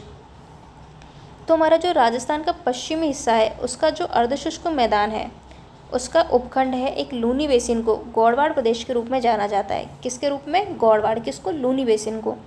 देखिए हम जब डिवीज़न करते हैं तो शुष्क, फिर हम बांटते हैं अर्धशुष्क, और ये किसके बेसिस पे है? आपकी बारिश के बेसिस पर कि भाई इतनी बारिश है तो शुष्क प्रदेश है, और अगर 25 से लगभग 50 सेंटीमीटर की बारिश है तो हम उसको बोलेंगे भाई ये पूरी तरह से शुष्क नहीं है, आधा शुष्क है या कम शुष्क है, कम ड्राई है उसको। तो इस भाग को भी हम फिर कई आगे भागों में बांटते हैं, जैसे घग्गर हो गया, शेखावाटी हो गया, नागौर वाली जो उच्च भूमि है वो वाला हिस्सा हो गया, लूनी बेसिन हो गया। तो लूनी बेसिन को ही हम क्या कह रहे हैं? गौड़वाड़ प्रदेश। तो इस तरीके से आपको याद रखना है।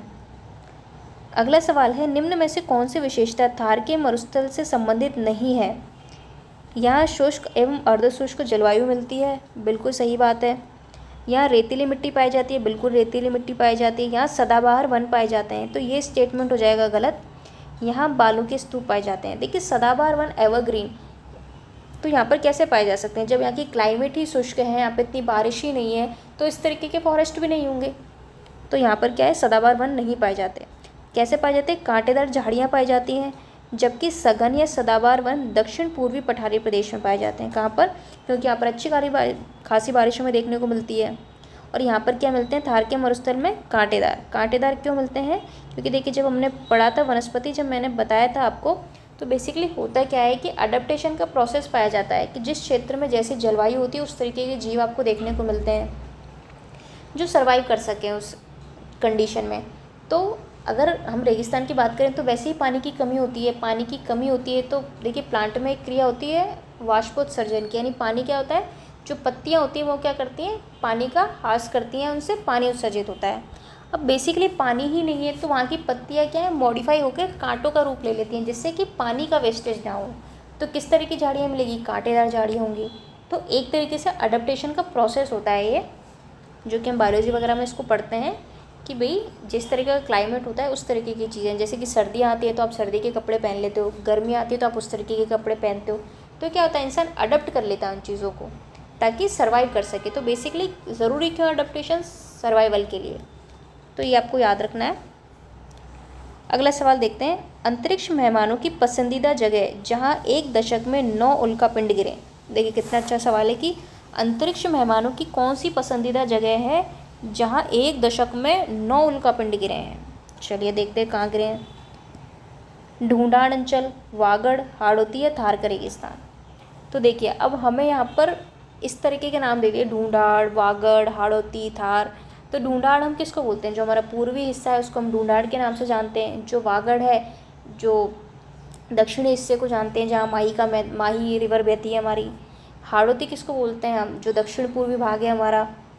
इसके अलावा थार का रेगिस्तान। तो इसका राइट आंसर तो होगा आपका ऑप्शन नंबर 4। पिछले एक दशक में सर्वाधिक उल्कापिंड थार के रेगिस्तान में गिरे हैं। पाकिस्तान में थार के मरुस्थल को चोलिस्तान के नाम से जानते हैं। किस नाम से, चोलिस्तान के नाम से। थार का मरुस्थल विश्व का सबसे अधिक आबादी वाला मरुस्थल है। तो ये पॉइंट आपको याद रखना है कि अगर डेजर्ट की अगर हम बात करें तो देखिए जहाँ बारिश नहीं होती तो एग्रीकल्चर की दिक्कत होगी, सब चीज़ों की दिक्कत होगी। तो ऑब्वियसली बात है कि वहाँ पर इतनी पॉपुलेशन नहीं मिलेगी। लेकिन थार डेजर्ट एक ऐसा डेजर्ट है जहाँ पर सबसे ज़्यादा पॉपुलेशन हमें देखने को मिलती है। नेक्स्ट, बाब बोल्डर्स बेड राजस्थान के किस ज़िले में है। जैसलमेर, जोधपुर, बीकानेर या हनुमानगढ़। तो ये है आपके जोधपुर में।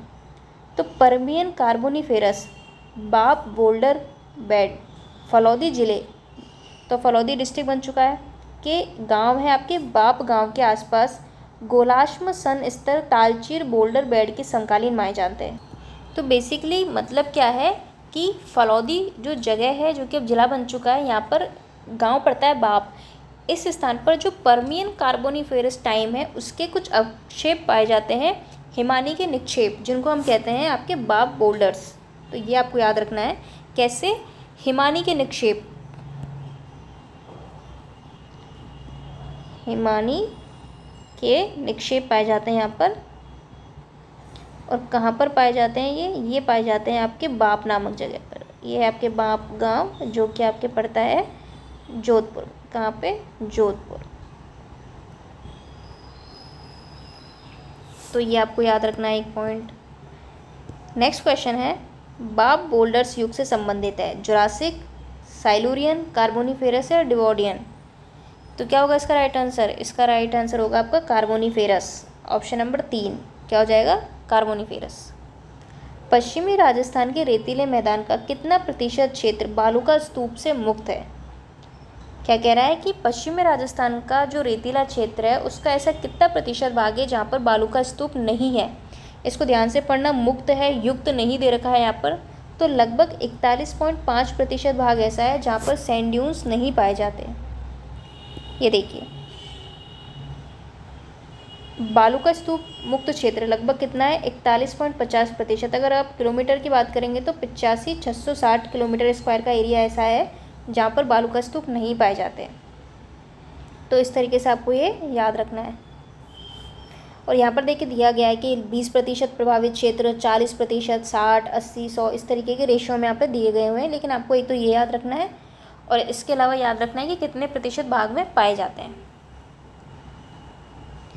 अगला सवाल है, राजस्थान के पश्चिमी रेतीले मैदान के क्षेत्र में बालू का स्तूप पाए जाते हैं।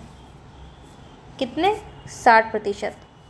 तो ये आपको इसमें 60% आंसर माना है कि राजस्थान के जो पश्चिमी रेतीले मैदान का क्षेत्र है उसमें कितने बालू का स्तूप पाए जाते हैं आपके, वो हैं आपके 60%। देखिए, और लगभग 41.50% हिस्सा तो कैसा है आपके, जहाँ पर जो बालू का स्तूप है वो क्या है, नहीं है, बालू का स्तूप मुक्त क्षेत्र है। कैसा है, बालू का स्तूप मुक्त। और फिर बचा कितना, लगभग आपके 58 पॉइंट कितना बच गया, 50। तो 58.50% हिस्सा ऐसा है जहाँ पर क्या है, आपके बालू का स्तूप पाए जाते हैं। बालू का स्तूप, देखिए इसको आप डिवाइड कीजिए, बालू मतलब रेतीली जो मिट्टी होती है, बालू का स्तूप, किसका स्तूप, बालू का, यानी रेत का स्तूप। स्तूप मतलब टीला, ये क्या है, युक्त। तो लगभग कितना हो गया आपका, 60%, है ना। तो ये क्या है, लगभग 60%।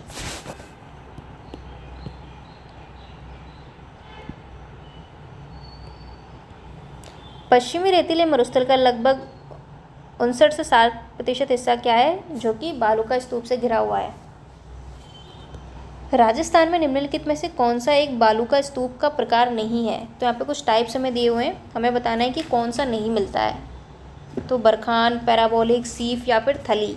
तो क्या होगा इसका राइट आंसर, इसका राइट आंसर होगा आपका थली। जो बालू का स्तूप युक्त मरुस्थलीय प्रदेश है, यानी जो सैंडी ड्यून्स एरिया है, ये मुख्य रूप से मिट्टी के अपर्दन और निक्षेपण का प्रतिफल है। प्रतिफल मतलब रिजल्ट, किसका रिजल्ट है, जो मिट्टी है उसके अपर्दन का या फिर निक्षेपण का। निक्षेपण मतलब किसी जगह पर निक्षेप जमा हो जाना, किसी जगह पर किसी चीज़ का जमा हो जाना। इन्हें हम टीले, टीबे, धौरे, ठीक है, धरियन, इन सब नामों से जानते हैं। सर्वाधिक बालू का स्तूप कहाँ मिलते हैं, जैसलमेर में, और सभी प्रकार के मिलते हैं आपके जोधपुर में। इसमें बहुत कन्फ्यूज़न होता है, तो ये आपको याद रखना है इस चीज़ को ध्यान से कि सबसे ज़्यादा तो कहाँ है, सर्वाधिक। सर्वाधिक,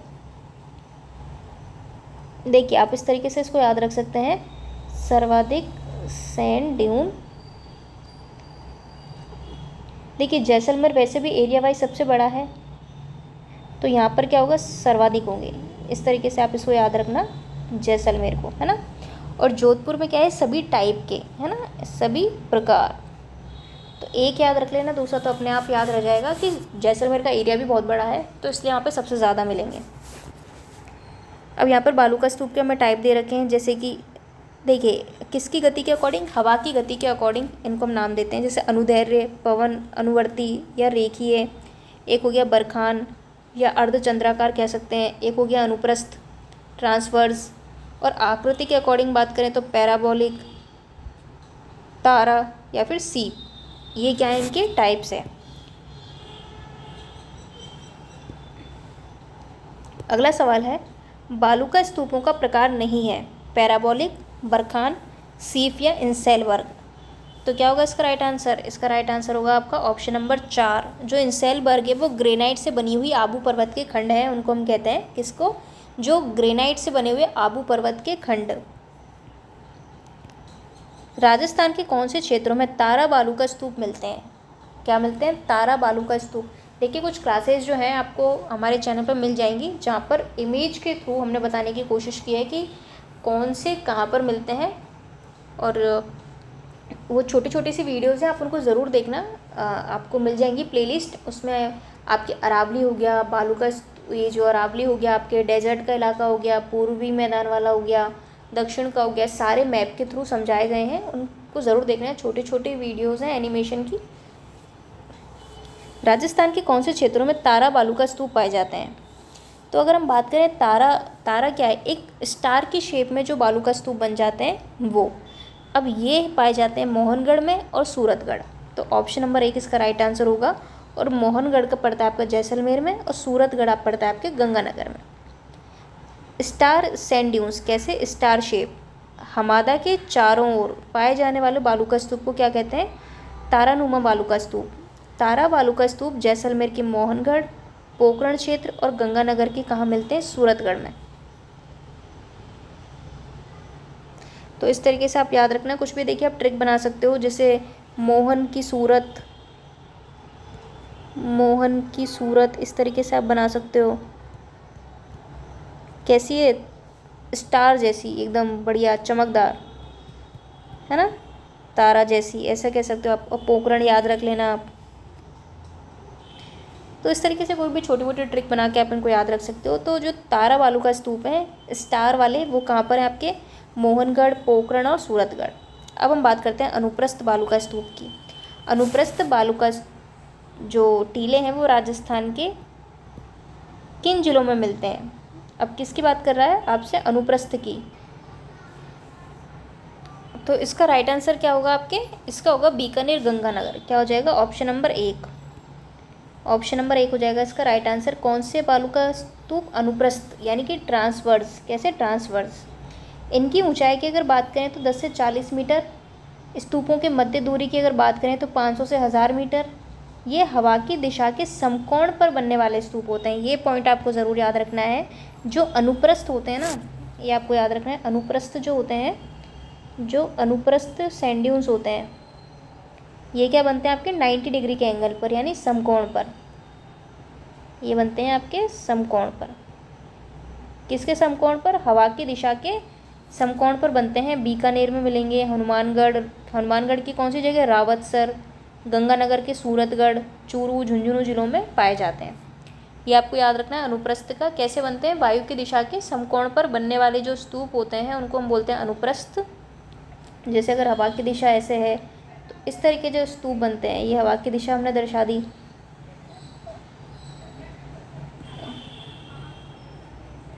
तो ये होते हैं आपके अनुप्रस्थ। चलिए, ये याद रखना, ये पूछे जाते हैं, इनमें कन्फ्यूज़न हो जाता है अनुप्रस्थ और अनुदैर्घ्य में। जो अनुप्रस्थ होते हैं यानी ट्रांसवर्स जो होते हैं वो कैसे बनते हैं? 90 डिग्री के एंगल से। अगला सवाल है हमारा, राजस्थान के किन क्षेत्रों में अनुप्रस्थ बालू का स्तूप मिलते हैं? तो जस्ट अभी हमने डिस्कस किया इसको। तो ये कहाँ पर मिलते हैं आपके? बीकानेर में मिलते हैं। बीकानेर के अलावा आपके गंगानगर में मिलते हैं। तो ऑप्शन 1 और 2 हो जाएगा इसका राइट आंसर। बीकानेर जिले के पुंगल के चारों ओर और गंगानगर में सूरतगढ़, इसके अलावा हनुमानगढ़ के रावतसर में भी मिलते हैं। अब चलते हैं हम अगले सवाल की तरफ। अगला सवाल है हमारा, थार के मरुस्थल में पाए जाने वाले अर्धचंद्राकार, कैसे? अर्धचंद्राकार रेत के टीलों को क्या कहा जाता है? कीवर्ड क्या है? अर्धचंद्राकार। इनको कहते हैं बरखान। क्या कहते हैं? बरखान। चलिए अब हम बात करते हैं बरखान के बारे में। बरखान या अर्धचंद्राकार बालू का स्तूप, क्रीसेंट शेप यानी अर्धचंद्राकार, 20 से 35 सेंटीमीटर समवर्षा रेखा के पश्चिमी क्षेत्रों में 10 से 20 मीटर ऊंचाई और 100 से 200 मीटर तक चौड़ाई। कितना? 10 से 20 मीटर तो क्या देखने को मिलती है? इनकी ऊंचाई देखने को मिलती है। क्या देखने को मिलती है? इनकी ऊंचाई। तो कई बार इनकी विशेषताएं देखकर भी पूछ लेता है जो महत्वपूर्ण है उनकी। अगर चौड़ाई की अगर हम बात करें तो आपके 100 से 200 मीटर, ये आपको याद रखना है। और देखिए खास बात क्या है कि मरुस्थलीकरण में सर्वाधिक योगदान कौन से स्तूप देते हैं? बरखान देते हैं। मरुस्थलीकरण का मतलब क्या हो गया? ये जो मरुस्थल का इलाका है इसका और ज़्यादा बढ़ना, इसको हम क्या कहते हैं? मरुस्थलीकरण। अगर हम सिंपल लैंग्वेज में बात करें तो मरुस्थलीकरण में सबसे ज़्यादा अगर कोई योगदान देता है वो है आपके बरखान, क्योंकि ये सबसे ज़्यादा गतिशील होते हैं। क्योंकि सबसे ज़्यादा क्या होते हैं? गतिशील। भालेरी जो कि कहाँ पड़ता है? चूरू में, जैसलमेर, सीकर, सूरतगढ़, लून, करनसर, करणी माता, देशनोक, बाड़मेर, बालोतरा, ओसियां व जोधपुर, डीडवाना, कुचामन में मिलते हैं। यह बालू का स्तूप मंद पवनानुमुखी ढाल व तीव्र पवनाभिमुखी ढाल वाला होता है। ये जो बालू का स्तूप कहते हैं, इनकी पवनमुखी ढाल कैसी होती है? मंद। और पवन के विमुख यानी कि पवन के विपरीत, हवा के विपरीत जो ढाल होती है वो कैसी होती है? तीव्र होती है। तो ये पॉइंट भी आपको क्या है इसमें याद रखना है। तो बेसिकली बरखान का मतलब होता है अर्धचंद्राकार। तो अर्धचंद्राकार टीले होते हैं। इसके अलावा क्या होते हैं ये? इनकी ऊंचाई कितनी बात की हमने? 10 से 20 मीटर इनकी ऊंचाई होती है। 100 से 200 मीटर की चौड़ाई में ये फैले हुए होते हैं और मरुस्थलीकरण में सबसे ज़्यादा योगदान देते हैं। और ये कैसे होते हैं? वनस्पति विहीन। कैसे होते हैं? वनस्पति विहीन। एक ये पॉइंट आपको याद रखना है। और इनका सबसे ज़्यादा विस्तार हमें शेखावाटी क्षेत्र में जैसे भालेरी चूरू में देखने को मिलता है। इसके अलावा और हमने क्या देखा, सीकर में देखने को मिलते हैं इनका विस्तार कई ज़्यादा हमें। देशनोक बीकानेर में देखने को मिलते हैं। तो इस तरह के नाम आपको इसमें याद रखने हैं। तो इनकी सबसे ज़्यादा गति होती है, क्या होती है, सबसे ज़्यादा गतिशील होते हैं ये। तो गतिशील होते हैं तो फिर क्या करते हैं, मरुस्थलीकरण में ज़्यादा योगदान देंगे, मरुस्थलीकरण में ज़्यादा योगदान देंगे। तो बरखान जो बालू का स्तूप है वो एक महत्वपूर्ण बालू का स्तूप है जिसे सवाल बनते हैं। अर्धचंद्राकार आकृति होती है। कैसी होती है, अर्धचंद्राकार आकृति होती है। और इसकी जो पवनामुखी यानी ये जो पवनामुखी ढाल होती है ये होती है मंद। और जो पवन के विपरीत जो इसकी ढाल होती है जिसको हम बोलते हैं पवना विमुखी, विमुखी मतलब विपरीत आप कह सकते हो, ये होती है तीव्र। तो इसको ऐसे याद रख सकते हो, विमुख। अगर आप किसी के विपरीत होंगे तो एकदम तीव्र आपकी प्रतिक्रिया होगी किसी के प्रति। तो इस तरीके से आप इसको याद रख सकते हो। चलिए, ये हमने काफ़ी पॉइंट डिस्कस कर लिए इसके बारे में। अगला सवाल देखते हैं हम। बरखान क्या है, रेत के टीले हैं, डेल्टा है, पहाड़ियाँ है या झीलें। तो बरखान क्या है, रेत के टीले, रेत के टीले कह सकते हो आप, इसको स्तूप कह सकते हो, इस तरीके से आपको ये टीले। चलिए अब हम देखते हैं हम अगला सवाल। अगला सवाल क्या है हमारा, वो है कि बरखान बालू का स्तूप प्रधानतः राजस्थान के कौन से क्षेत्रों में पाए जाते हैं। क्या कह रहा है कि जो बरखान बालू का स्तूप है वो अगर हम बात करें प्रधानतः या मुख्यतः या अधिकतर कहाँ पर हमें देखने को मिलते हैं, तो इसका राइट आंसर होगा 20 से 35 सेंटीमीटर संवर्षा रेखा के जो मध्य क्षेत्र हैं वहाँ पर हमें देखने को मिलते हैं बरखान बालू का स्तूप। अगला सवाल है, बरखान जो है पश्चिमी राजस्थान के कौन से क्षेत्रों में पाए जाते हैं। ओसियां, भालेरी, देशनोक, दाता, रामगढ़, सीकर।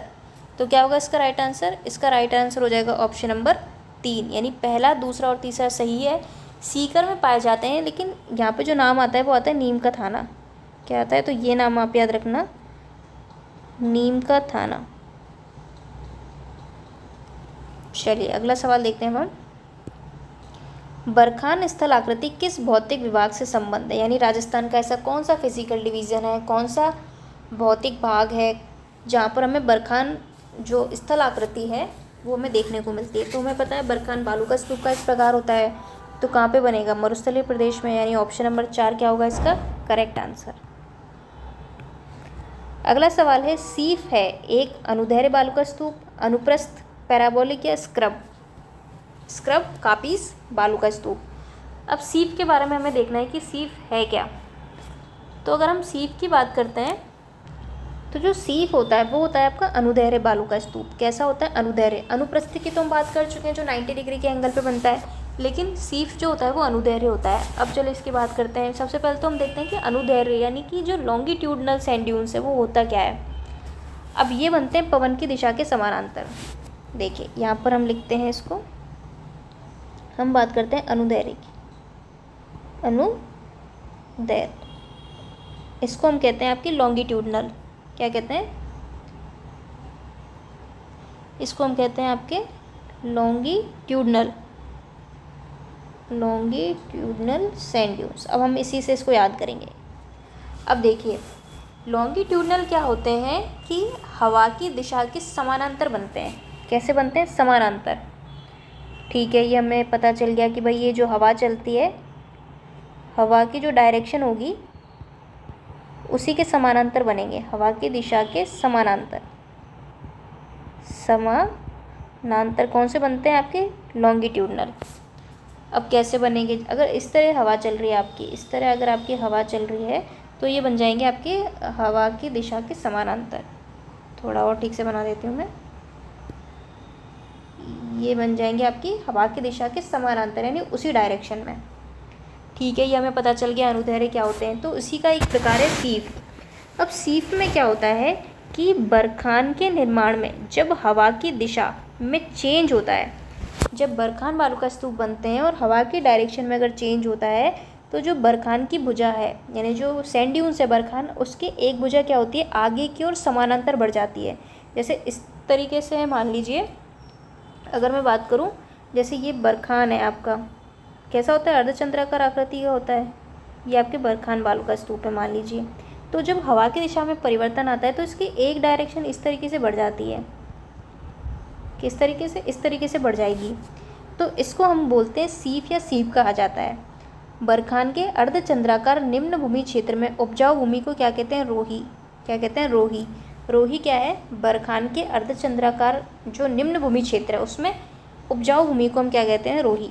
ठीक है, तो ये आपको याद रखना है कि भाई सीप क्या होगा, ये हो जाएगा सीफ, यानी एक तरीके से इसी डायरेक्शन में बढ़ गई है। इस तरीके से हवा चल रही है और इसी डायरेक्शन में एक भुजा और बढ़ गई, यानी कि समानांतर, इसलिए हम इसको अनुदैर्ध्य बोलते हैं। तो क्या क्वेश्चन था हमारा, सीफ क्या है, एक तो सैंड ड्यून्स है, लेकिन सैंड ड्यून भी कैसा है, अनुदैर्ध्य टाइप का है। अब अनुदैर्ध्य टाइप का कैसा हो गया कि भाई जब बरखान का निर्माण होता है तो हवा की दिशा में अगर कोई परिवर्तन आता है तो बरखान की ही एक इस तरीके से आपकी क्या होता है, आगे बढ़ जाती है भुजा, तो इसको हम सीप कहते हैं। चलिए अब देखते हैं अगला सवाल। कौन से बालू का स्तूप प्रचलित पवन की दिशा के समानांतर विकसित होते हैं। देखिए मैंने आपको बताया था, इससे याद करेंगे हम। तो ये हो गया आपका लॉन्ग, क्या दिख रहा है, लॉन्गिट्यूडनल में लॉन्ग। ठीक है, तो क्या होगा, ये हवा इस तरीके से चल रही है तो ये इस तरीके से बन जाएंगे, यानी एक लॉन्ग फॉर्म में बन जाएंगे, लंबे बन जाएंगे। जैसे ये हमने बात की सीप की, तो ये क्या हो रहा है, इस तरीके से आगे होके लंबा हो रहा है, तो ये कैसा हो गया, लॉन्गिट्यूडनल हो गया। कैसा हो गया, लॉन्गिट्यूडनल। तो इस तरीके से आप इसको याद कर सकते हैं, आप इसको इंग्लिश में याद कर सकते हैं, क्योंकि देखिए पेपर हिंदी इंग्लिश दोनों मीडियम में होता है। तो ये है, बाकी जैसा आपको सूटेबल लगे आप उस तरीके से याद रखें। बाकी लॉन्ग से आप इसको याद रख सकते हैं कि उसी डायरेक्शन में ये क्या हो जाता है, लंबा हो जाता है। इसको हम कहते हैं आपके अनुदैर्ध्य। अब देखिए इसके और भी वैसे नाम है, मैं आपको बता देती हूँ। देखिए अब हमें पता चल गया कि इसको बोलते हैं हम लॉन्गिट्यूडनल अनुदैर्ध्य, दो तो ये हो गया। इसके अलावा इसको बोलते हैं हम पवनानुवर्ती, पवन के अनुवर्ती, यानी पवन की उस दिशा में चलने वाला, क्या बोलते हैं इसको, पवनानुवर्ती। चलिए आगे आ जाएगा, मैं तब बता दूंगी, यहाँ पे थोड़ा स्पेस नहीं है। तो इसका राइट आंसर क्या होगा, कौन से बालू का स्तूप जो है पवन की दिशा के समानांतर विकसित होते हैं, तो वो होते हैं आपके सीफ। कैसे होते हैं, सीफ होते हैं।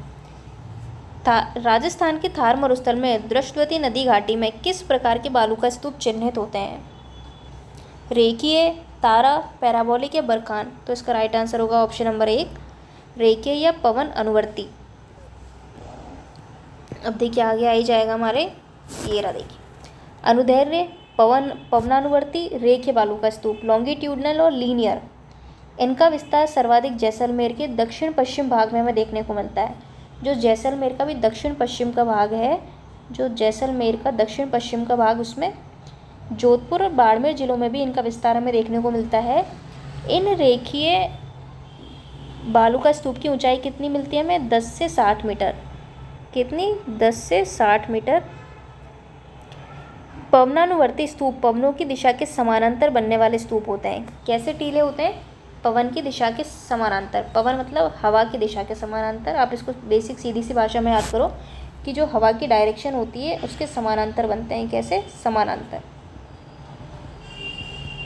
अब लिखने को तो वायु आ सकता है, हवा आ सकता है, पवन आ सकता है, पर सादा जो अपनी लैंग्वेज है उसमें आप हवा याद रखो कि हवा की दिशा के समानांतर बनते हैं। चलिए आगे देखते हैं हम, जैसलमेर में किस प्रकार के बालू का स्तूप पाए जाते हैं। तो जैसे कि हमने पढ़ा था कि सर्वाधिक अगर सैंड ड्यून्स कहीं बनते हैं तो वो जैसलमेर में, बरखान, पैराबोलिक, अनुदैर्ध्य या अनुप्रस्थ। तो देखिए इसमें ये दोनों ही सही हैं आपके, पैराबोलिक, अनुदैर्ध्य। ऑप्शन नंबर 2 और 3 दोनों जो इसमें सही है आपके। और जो अनुप्रस्थ बालू का स्तूप है वो आपको बीकानेर में देखने को मिलते हैं, पूगल में, रावतसर में, सूरतगढ़, चूरू, झुंझुनू। और जबकि जो आपके अनुदैर्ध्य बालू का स्तूप है वो हमें देखने को मिलते हैं आपके रामगढ़, जैसलमेर में जो पड़ता है। उसके अलावा आपके दक्षिण फलौदी में देखने को मिलते हैं। पैराबोलिक की अगर बात करें तो राजस्थान में सबसे ज़्यादा अगर कोई स्तूप पाया जाता है वो है आपके पैराबोलिक, तो ये पॉइंट आपको याद रखना है। सबसे ज़्यादा ही कौन सा मिलता है आपका? पैराबोलिक। अगला सवाल है हमारा,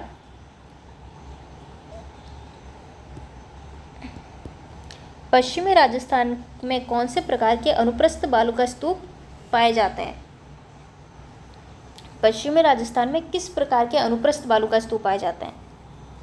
बरखान और सीफ, बरखान और पैराबोलिक, या परवलयकार, बरखान और पवन विमुख, परवलय या वनस्पति युक्त। अब देखिए हमसे क्या कह रहा है, अनुप्रस्थ बालू का स्तूप के टाइप पूछ रहा है अब हमसे ये। तो हमें पता है कि जो अनुप्रस्थ बालू का स्तूप है वो कैसे बनते हैं? समकोण पर, हवा की दिशा के समकोण में बनते हैं, ये हमें पता है, यानी कि 90 डिग्री के एंगल पर। ठीक है, अब ऐसे कौन कौन से बालू का स्तूप हैं? तो वो है आपके बरखान और परवलय यानी पैराबोलिक, यानी कि ऑप्शन नंबर 2 इसका राइट आंसर होगा। अगर हमसे पूछे कि निम्न में से कौन से बालू का स्तूप है जो अनुप्रस्थ प्रकार के हैं, तो वो है आपके बरखान और परवलयकार, यानी परवलय कह सकते हो, पैराबोलिक कह सकते हो। तो ये आपको याद रखना है। जबकि हमने क्या पढ़ा था, जो सीफ होता है वो कैसा है आपका? अनुदैर्ध्य। क्योंकि सीफ में हमने क्या पढ़ा था कि जब बरखान की डायरेक्शन में चेंज होता है, बरखान जो हवा की डायरेक्शन में चेंज होता है, तो बरखान की एक भुजा इस तरीके से आगे बढ़ जाती है, लंबी हो जाती है, लॉन्ग हो जाती है। तो इसलिए इसको हमने क्या किया था? लॉन्गिट्यूडनल इसको हमने कह दिया था, यानी कि अनुदैर्ध्य। और ये कौन सा था आपके? ये था आपके सीफ। ये आपको याद रखना है। और 90 डिग्री पे कौन से बनते हैं? बरखान और पैराबोलिक। चलिए अगला सवाल है, थार मरुस्थल की स्थलाकृति किस प्रकार के बालू का स्तूप से पटी पड़ी है? यानी कि कौन कौन से बालू का स्तूप है, सीधा पूछ ले किस किस से पटी पड़ी है भाई? पवनानुवर्ती, अनुप्रस्थ, बरखान या पैराबोलिक। तो देखिए थार मरुस्थल की अगर हम स्थलाकृति की बात करें तो वो है आपके पैराबोलिक। तो पटी पड़िए का मतलब क्या हो गया कि भाई सबसे ज़्यादा कौन से मिल रहे हैं, तो वो होते हैं पैराबोलिक। राजस्थान के विपरीत या हेयर पिन जैसा बालू का स्तूप को पैराबोलिक बालू का स्तूप कहते हैं। तो इनकी आकृति कैसी होती है? हेयर पिन के जैसी होती है। इस प्रकार के बालू का स्तूप आपके बीकानेर में सर्वाधिक है। कहाँ पर? बीकानेर में सर्वाधिक है। पैराबोलिक आपके बालू का स्तूप का विस्तार संपूर्ण मरुस्थलीय क्षेत्र में मिलता है। ये कई बार स्टेटमेंट पूछा जाता है कि भाई सबसे ज़्यादा कौन से हैं, जिसमें आपको बरखान दे देता है, क्योंकि सबसे ज़्यादा हम बरखान के बारे में पढ़ते हैं तो बरखान दे देता है, लेकिन नहीं है, पैराबोलिक है जो कि सर्वाधिक पाए जाते हैं। कौन से? पैराबोलिक। और ख़ास बात देखिए इसमें आपको याद क्या रखना है, देखिए 2 पॉइंट आपको यहाँ पे याद रखना है। अगर हमसे ये पूछता है कि सर्वाधिक कौन से बालू का स्तूप पाए जाते हैं राजस्थान में, सर्वाधिक, तो आपको करना है पैराबोलिक। कौन से करते हैं? पैराबोलिक। कौन से सैंड ड्यून्स? पैराबोलिक।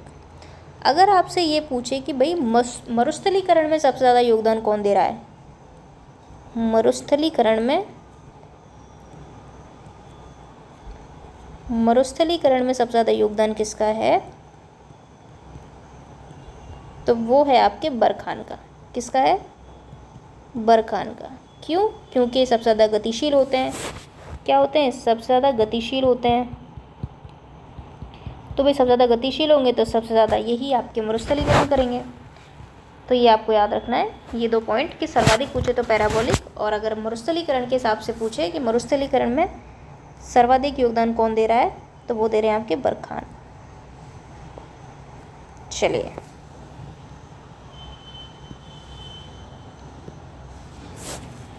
अगला सवाल देखते हैं हम। थार मरुस्थल के संबंध में या संदर्भ में पैराबोलिक क्या है?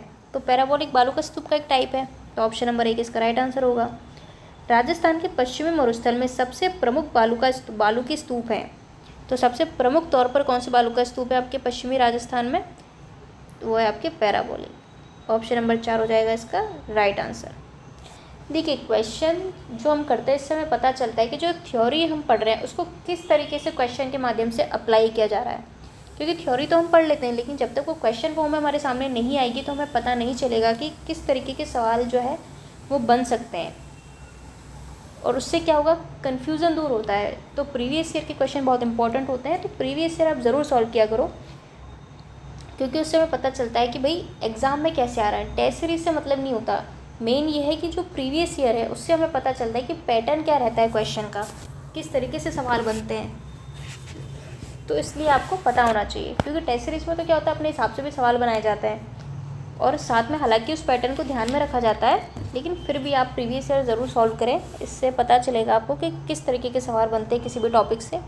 और देखिए वेबसाइट भी चालू है, वहाँ पे आप टेस्ट दे सकते हैं। careerclasses.in के नाम से हमारी वेबसाइट है, उस पर आप जाकर अभी वर्ल्ड ज्योग्राफी और साइंस के टेस्ट अवेलेबल हैं, तो आप उन टेस्ट को ज़रूर दीजिए जो कि फ्री ऑफ कॉस्ट है। तो आप ज़रूर जाके वेबसाइट पर टेस्ट दीजिए और हमें बताइए कि किस तरीके से जो है आपने मतलब अटैम्प्ट किया है या आपको कैसे लगे टेस्ट। तो देखिए आपका फीडबैक हमारे लिए बहुत इम्पोर्टेंट है, तो आप ज़रूर बताया करो। चलिए अब आगे देखते हैं हम। देखिए इस क्लास में हम जो मरुस्थल वाला पोर्शन है उसको कवर कर लेंगे, फिर हम नेक्स्ट में अरावली, फिर इस तरीके से सेक्शन वाइज हम इस चैप्टर को रखेंगे क्योंकि एक बड़ा चैप्टर है।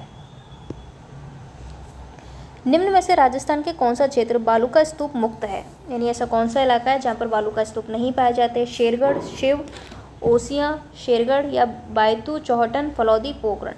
तो ऑप्शन नंबर 4 हो जाएगा इसका राइट आंसर। मरुस्थल के अधिकांश भाग में बालू का स्तूपों का अभाव है।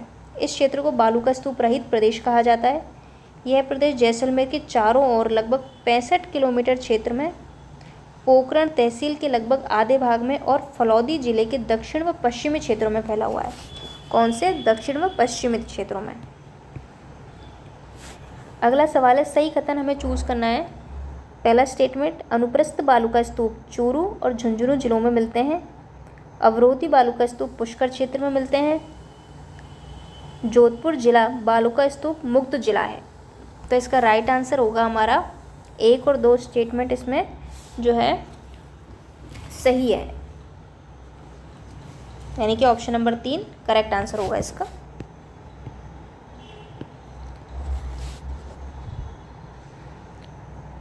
अगला सवाल है, राजस्थान में ड्यून मुक्त ट्रैक्ट पाया जाता है। ड्यून मुक्त यानी बालू का स्तूप कहाँ पर नहीं पाए जाते हैं?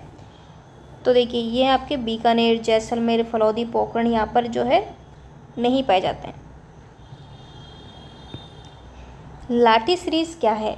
तो बेसिकली लाठी सीरीज़ एक भूमिगत जल पट्टी है। कैसी? भूमिगत जल पट्टी, जो कि जैसलमेर डिस्ट्रिक्ट में आपके पोखरण से मोहनगढ़ तक है। कैसे? ये आपको याद रखना है। इसमें देखिए क्या वो करता है, वो कभी कभी उल्टा दे देता है, मोहनगढ़ से पोखरण, तो आपको सीधा से याद रखना है पोखरण से मोहनगढ़ याद रखना है, आपको कंफ्यूज नहीं होना इसमें। तक पाकिस्तानी सीमा के सहारे सहारे एक भूगर्भी है, यानी भूगर्भ के अंदर, पृथ्वी के अंदर जल की एक चौड़ी पट्टी है जिसे हम लाठी सीरीज़ के नाम से जानते हैं।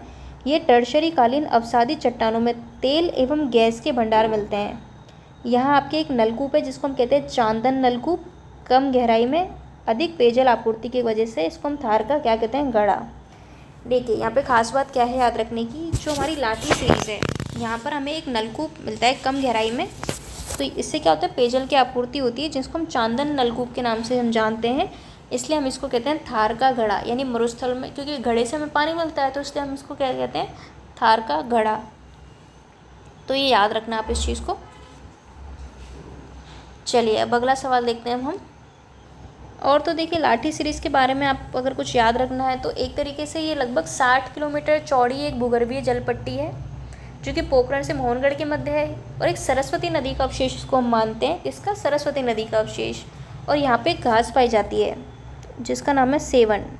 क्या है? सेवन घास। तो ये भी आपको याद रखना है कि यहाँ पे कौन सी घास? सेवन घास पाई जाती है। और ये किसकी शरण स्थली मानी जाती है? गोडावन की। किसकी? गोडावन की।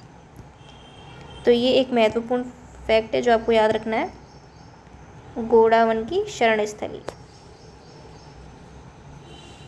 और चांदन नलकूप के बारे में आपको याद रखना है कि इसको थार के घड़े के नाम से हम जानते हैं। सीधा सीधा फैक्ट भी पूछ सकता है हमसे। अगला सवाल है, थार का घड़ा किसे कहा जाता है? देखिए EORO 2023 में पूछा गया सवाल है। तो किसको कहते हैं? चांदन नलकूप। ऑप्शन नंबर 1 क्या हो जाएगा इसका राइट आंसर। थार मरुस्थल में लाठी सीरीज़ के संदर्भ में कौन सा कथन सही नहीं है? यहाँ पर बालू का स्तूप की अधिकता है, प्राकृतिक तेल गैस के भंडार हमें मिलते हैं, अवसादी चट्टानों से निर्मित क्षेत्र है, भूमिगत जल का अच्छा भंडार है। तो ऑब्वियस सी बात है ऑप्शन 1 गलत हो जाएगा इसका, मतलब आंसर तो राइट है पर वैसे स्टेटमेंट गलत है। बाकी तीनों बात यहाँ पर क्या है, करेक्ट। किस जिले में राष्ट्रीय जीवाश्म उद्यान नेशनल वुड फॉसिल पार्क स्थित है? बाड़मेर, जैसलमेर, चूरू या सीकर? तो इसका राइट आंसर होगा यह है आपके जैसलमेर में। क्या है? National would fossil park. तो ये पड़ता है आकल गांव। तो जैसलमेर के जैसलमेर बाड़मेर मार्ग पर स्थित इस क्षेत्र में कास्ट का मतलब होता है लकड़ी जीवावशेष पार्क, वुड फॉसिल पार्क बनाया गया है। यहाँ 21 हेक्टेयर क्षेत्र में 18 करोड़ साल पूर्व के, क्या है, 18 करोड़ साल पहले के सागरीय जीवाश्म पाए गए हैं। आकल वुड फॉसिल पार्क का समय जुरासिक काल का है। महत्वपूर्ण बात जो कि याद रखनी है, सीधा सीधा पूछ सकता है कौन से काल का, जुरासिक काल का। और यहाँ पर विश्व में प्राचीनतम लकड़ी के अवशेष मिलते हैं, ये भी आपको याद रखना है। तो इसमें जो देखिए जो पॉइंट्स हैं उनको आप ज़रूर ऐसे याद रखा करो, जो इनको क्या सीधा सीधा पूछ लेते हैं। तो कौन सा काल? जुरासिक काल। किसकी बात करें हम? आकल वुड फॉसिल पार्क। ये आकल गांव में है, जैसलमेर। जैसलमेर स्थित आकल कास्ट जीवाश्मों की आयु लगभग कितनी मानी गई है? यहाँ पर जो जीवाश्म है उसकी आयु मानी गई है 18 करोड़ वर्ष। Option number 2। राजस्थान में आकल कास्ट जीवाश्म उद्यान किस स्थान पर स्थित है? गड़ीसर, आकल, तनोट या लोद्रवा? 2024 में पूछा गया सवाल है। तो ये आकल गांव में ही है। किसमें? आकल में। और ये कहाँ पर पड़ता है? आपके जैसलमेर में। कहाँ पे? आपके जैसलमेर, जैसलमेर। चलिए, निम्न में थार मरुस्थल के भाग कौन कौन से हैं? अब हमसे क्या कह रहा है? थार मरुस्थल के भाग हमसे पूछ रहा है। तो देखिए, गोडवाड़ प्रदेश है, शेखावाटी, घग्गर है, लेकिन बनास का मैदान नहीं है, ये दक्षिण हिस्से में आता है। यानी कि 1, 2 और 4 इसका राइट आंसर हो जाएगा। यानी ऑप्शन नंबर 3 क्या है इसका करेक्ट आंसर। चलिए अब देखते हैं। अब देखिए यहाँ पर पूरी एक्सप्लेनेशन दी हुई है हमें अर्धशुष्क मैदान की, कि भाई हमने कितने भागों में बांटा है। तो एक बता देती हूँ आपको मैं बेसिक। तो इस भाग को हम घग्गर क्षेत्र में, नागौरी उच्च प्रदेश, शेखावाटी क्षेत्र, और इसको हम बांटते हैं लूनी बेसिन में, जिसको हम गोडवाड़ प्रदेश के नाम से भी जानते हैं। बाकी हम क्लास करेंगे तब इनको और डिटेल में डिस्कस करेंगे। बाकी देखिए, घग्गर क्षेत्र है, ये गंगानगर और हनुमानगढ़ वाला जो क्षेत्र आता है इसको हम घग्गर क्षेत्र बोलते हैं। अगर आप नागौर की बात करेंगे तो यहाँ पर क्या है, आपके 300 से 500 मीटर ऊंचाई है आपके समुद्र तल से। यहाँ पे खारे पानी की कई झीलें मिलती हैं आपको। इसके अलावा अगर हम बात करें तो यहाँ पे बंजर है, रेतीला प्रदेश है। और देखिए, खास बात यहाँ पे याद रखनी है कि जो नागौर से अजमेर तक की जो बेल्ट है इसमें फ्लोराइड बहुत ज़्यादा पाया जाता है। फ्लोराइड प्रभावित क्षेत्र है ये। इसको हम बोलते हैं कुवड़ पट्टी। क्या बोलते हैं? कुवड़ पट्टी, क्योंकि इसकी वजह से कुवड़ निकल आती है, फ्लोराइड जो होता है, तो उसको हम कुवड़ पट्टी के नाम से जानते हैं, जो ये नागौर और अजमेर के बीच वाला इलाका है। इसके अलावा देखिए, इसमें आप शेखावाटी क्षेत्र की बात करेंगे अगर हम, तो इसको हम उत्तर पूर्वी भाग अंत्य प्रवाह क्षेत्र भी कहते हैं। और यहाँ पर क्या याद रख सकते हैं आप इसमें, यहाँ पर देखिए बरखान बालू का स्तूप बहुत पाए जाते हैं शेखावाटी क्षेत्र में। तो ये बात आप याद रखना। क्या? बरखान जो बालू का स्तूप है वो कौन से क्षेत्र में? शेखावाटी में। इसके अलावा लूनी बेसिन की अगर हम बात करें तो लूनी और सहायक नदियों द्वारा जो क्षेत्र बनाया जाता है उसको हम लूनी बेसिन कहते हैं। इसके अलावा आपको याद रखना है यहाँ पर देखिए, लूनी नदी का पानी बालोतरा जिले तक पहाड़ी अपवाह तंत्र की वजह से तो क्या है, मीठा, लेकिन उसके बाद क्या हो जाता है, नमक युक्त हो जाता है। कैसा? नमक युक्त।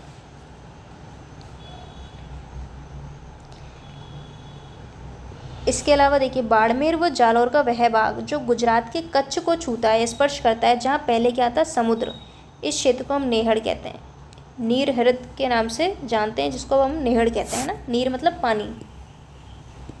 चलिए अब अगला सवाल देखते हैं हम। निम्नलिखित में से कौन सा अपने आंतरिक प्रवाह के लिए जाना जाता है? किसके लिए? अपने आंतरिक प्रवाह के लिए। तो आंतरिक प्रवाह के लिए जो जाना जाता है वो जाना जाता है आपका शेखावाटी क्षेत्र। कौन सा? शेखावाटी क्षेत्र। लूनी बेसिन राजस्थान के किस विस्तृत भू आकृतिक क्षेत्र का एक भाग है? अगर हम बात करें लूनी बेसिन की तो ये हमारे पश्चिमी मरुस्थल का भाग है। और पश्चिमी मरुस्थल में भी अगर हम इस इलाके की बात करें तो ये जो अर्धशुष्क वाला भाग आता है हमारा, ये वाले भाग को जब हम आगे उपभाग में बांटते हैं तो उसमें भी एक आता है लूनी बेसिन, जिसको हम गौड़वाड़ प्रदेश के नाम से भी जानते हैं। गौड़वाड़ प्रदेश को यह भी कहा जाता है, क्या कहा जाता है, वो कहा जाता है आपका लूनी जवाई बेसिन। तो सारे पॉइंट अभी हमने डिस्कस कर ही लिए। गौड़वाड़ बेसिन राजस्थान के किस वृहद भू आकृतिक विभाग का हिस्सा है? तो गौड़वाड़ किसका हिस्सा है आपका? पश्चिमी मरुस्थल, पूर्वी हाड़ौती, उत्तरी या थार? तो ये आपका थार आ सकता है। पश्चिमी मरुस्थल का नाम आ सकता है, अर्धशुष्क क्षेत्र का नाम आ सकता है। राजस्थान में लूनी जवाई बेसिन को अन्य किस नाम से जाना जाता है? तो लूनी जवाई बेसिन को किस नाम से जाना जाता है? गौड़वाड़ प्रदेश के नाम से। तो ये पॉइंट कई बार आ गया, सेम ही बात है। अगला है, निम्नलिखित में से कौन सा भौतिक लक्षण राजस्थान बांगर या अर्धशुष्क में शामिल नहीं है? अब देखिए, हमें बताना है कि इनमें से कौन सा जो भाग है उसको हम बांगर या अर्धशुष्क में शामिल नहीं करते हैं। गौड़वाड़ आंतरिक प्रवाह का मैदान, जिसको हम शेखावाटी बोलते हैं, शेखावाटी क्षेत्र, या फिर नमकीन झीलें या छप्पन का मैदान। तो इसका राइट आंसर हो जाएगा ऑप्शन नंबर 4, छप्पन का मैदान। नागौर उच्च भूमि की औसत ऊंचाई निम्न में से कितनी है?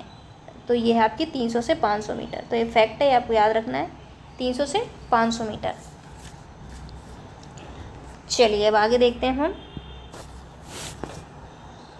अगला सवाल है हमारा, शेखावाटी क्षेत्र राजस्थान के किस भू आकृतिक विभाजन का भाग है? 2024 में पूछा गया सवाल है कि जो शेखावाटी का क्षेत्र है हमारा, राजस्थान के कौन से भू आकृतिक विभाजन का भाग है? तो किसका है? अर्धशुष्क का, ऑप्शन नंबर 3। अब बात करते हैं घग्गर के मैदान की।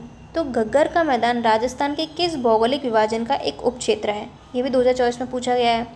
किसका है? अर्धशुष्क का, यानी कि ऑप्शन नंबर 4। क्योंकि अर्धशुष्क को हमने किस में बांटा? शेखावाटी, लूनी, इसके अलावा आपके नागौर उच्च भूमि, घग्गर, ये सब किसके भाग हैं? अर्धशुष्क के भाग हैं। घग्गर का मैदान स्थित है झुंझुनू व सीकर, जालौर व सिरोही, गंगानगर व हनुमानगढ़, या फिर जैसलमेर व बाड़मेर। तो घग्गर का मैदान की अगर हम बात करें तो ये आपके गंगानगर व हनुमानगढ़, ऑप्शन नंबर 3 हो जाएगा इसका राइट आंसर। नेक्स्ट क्वेश्चन है हमारा, किस भू आकृतिक प्रदेश में नरसिंहपुर पहाड़ और हिंगलाज का मकरा स्थित है?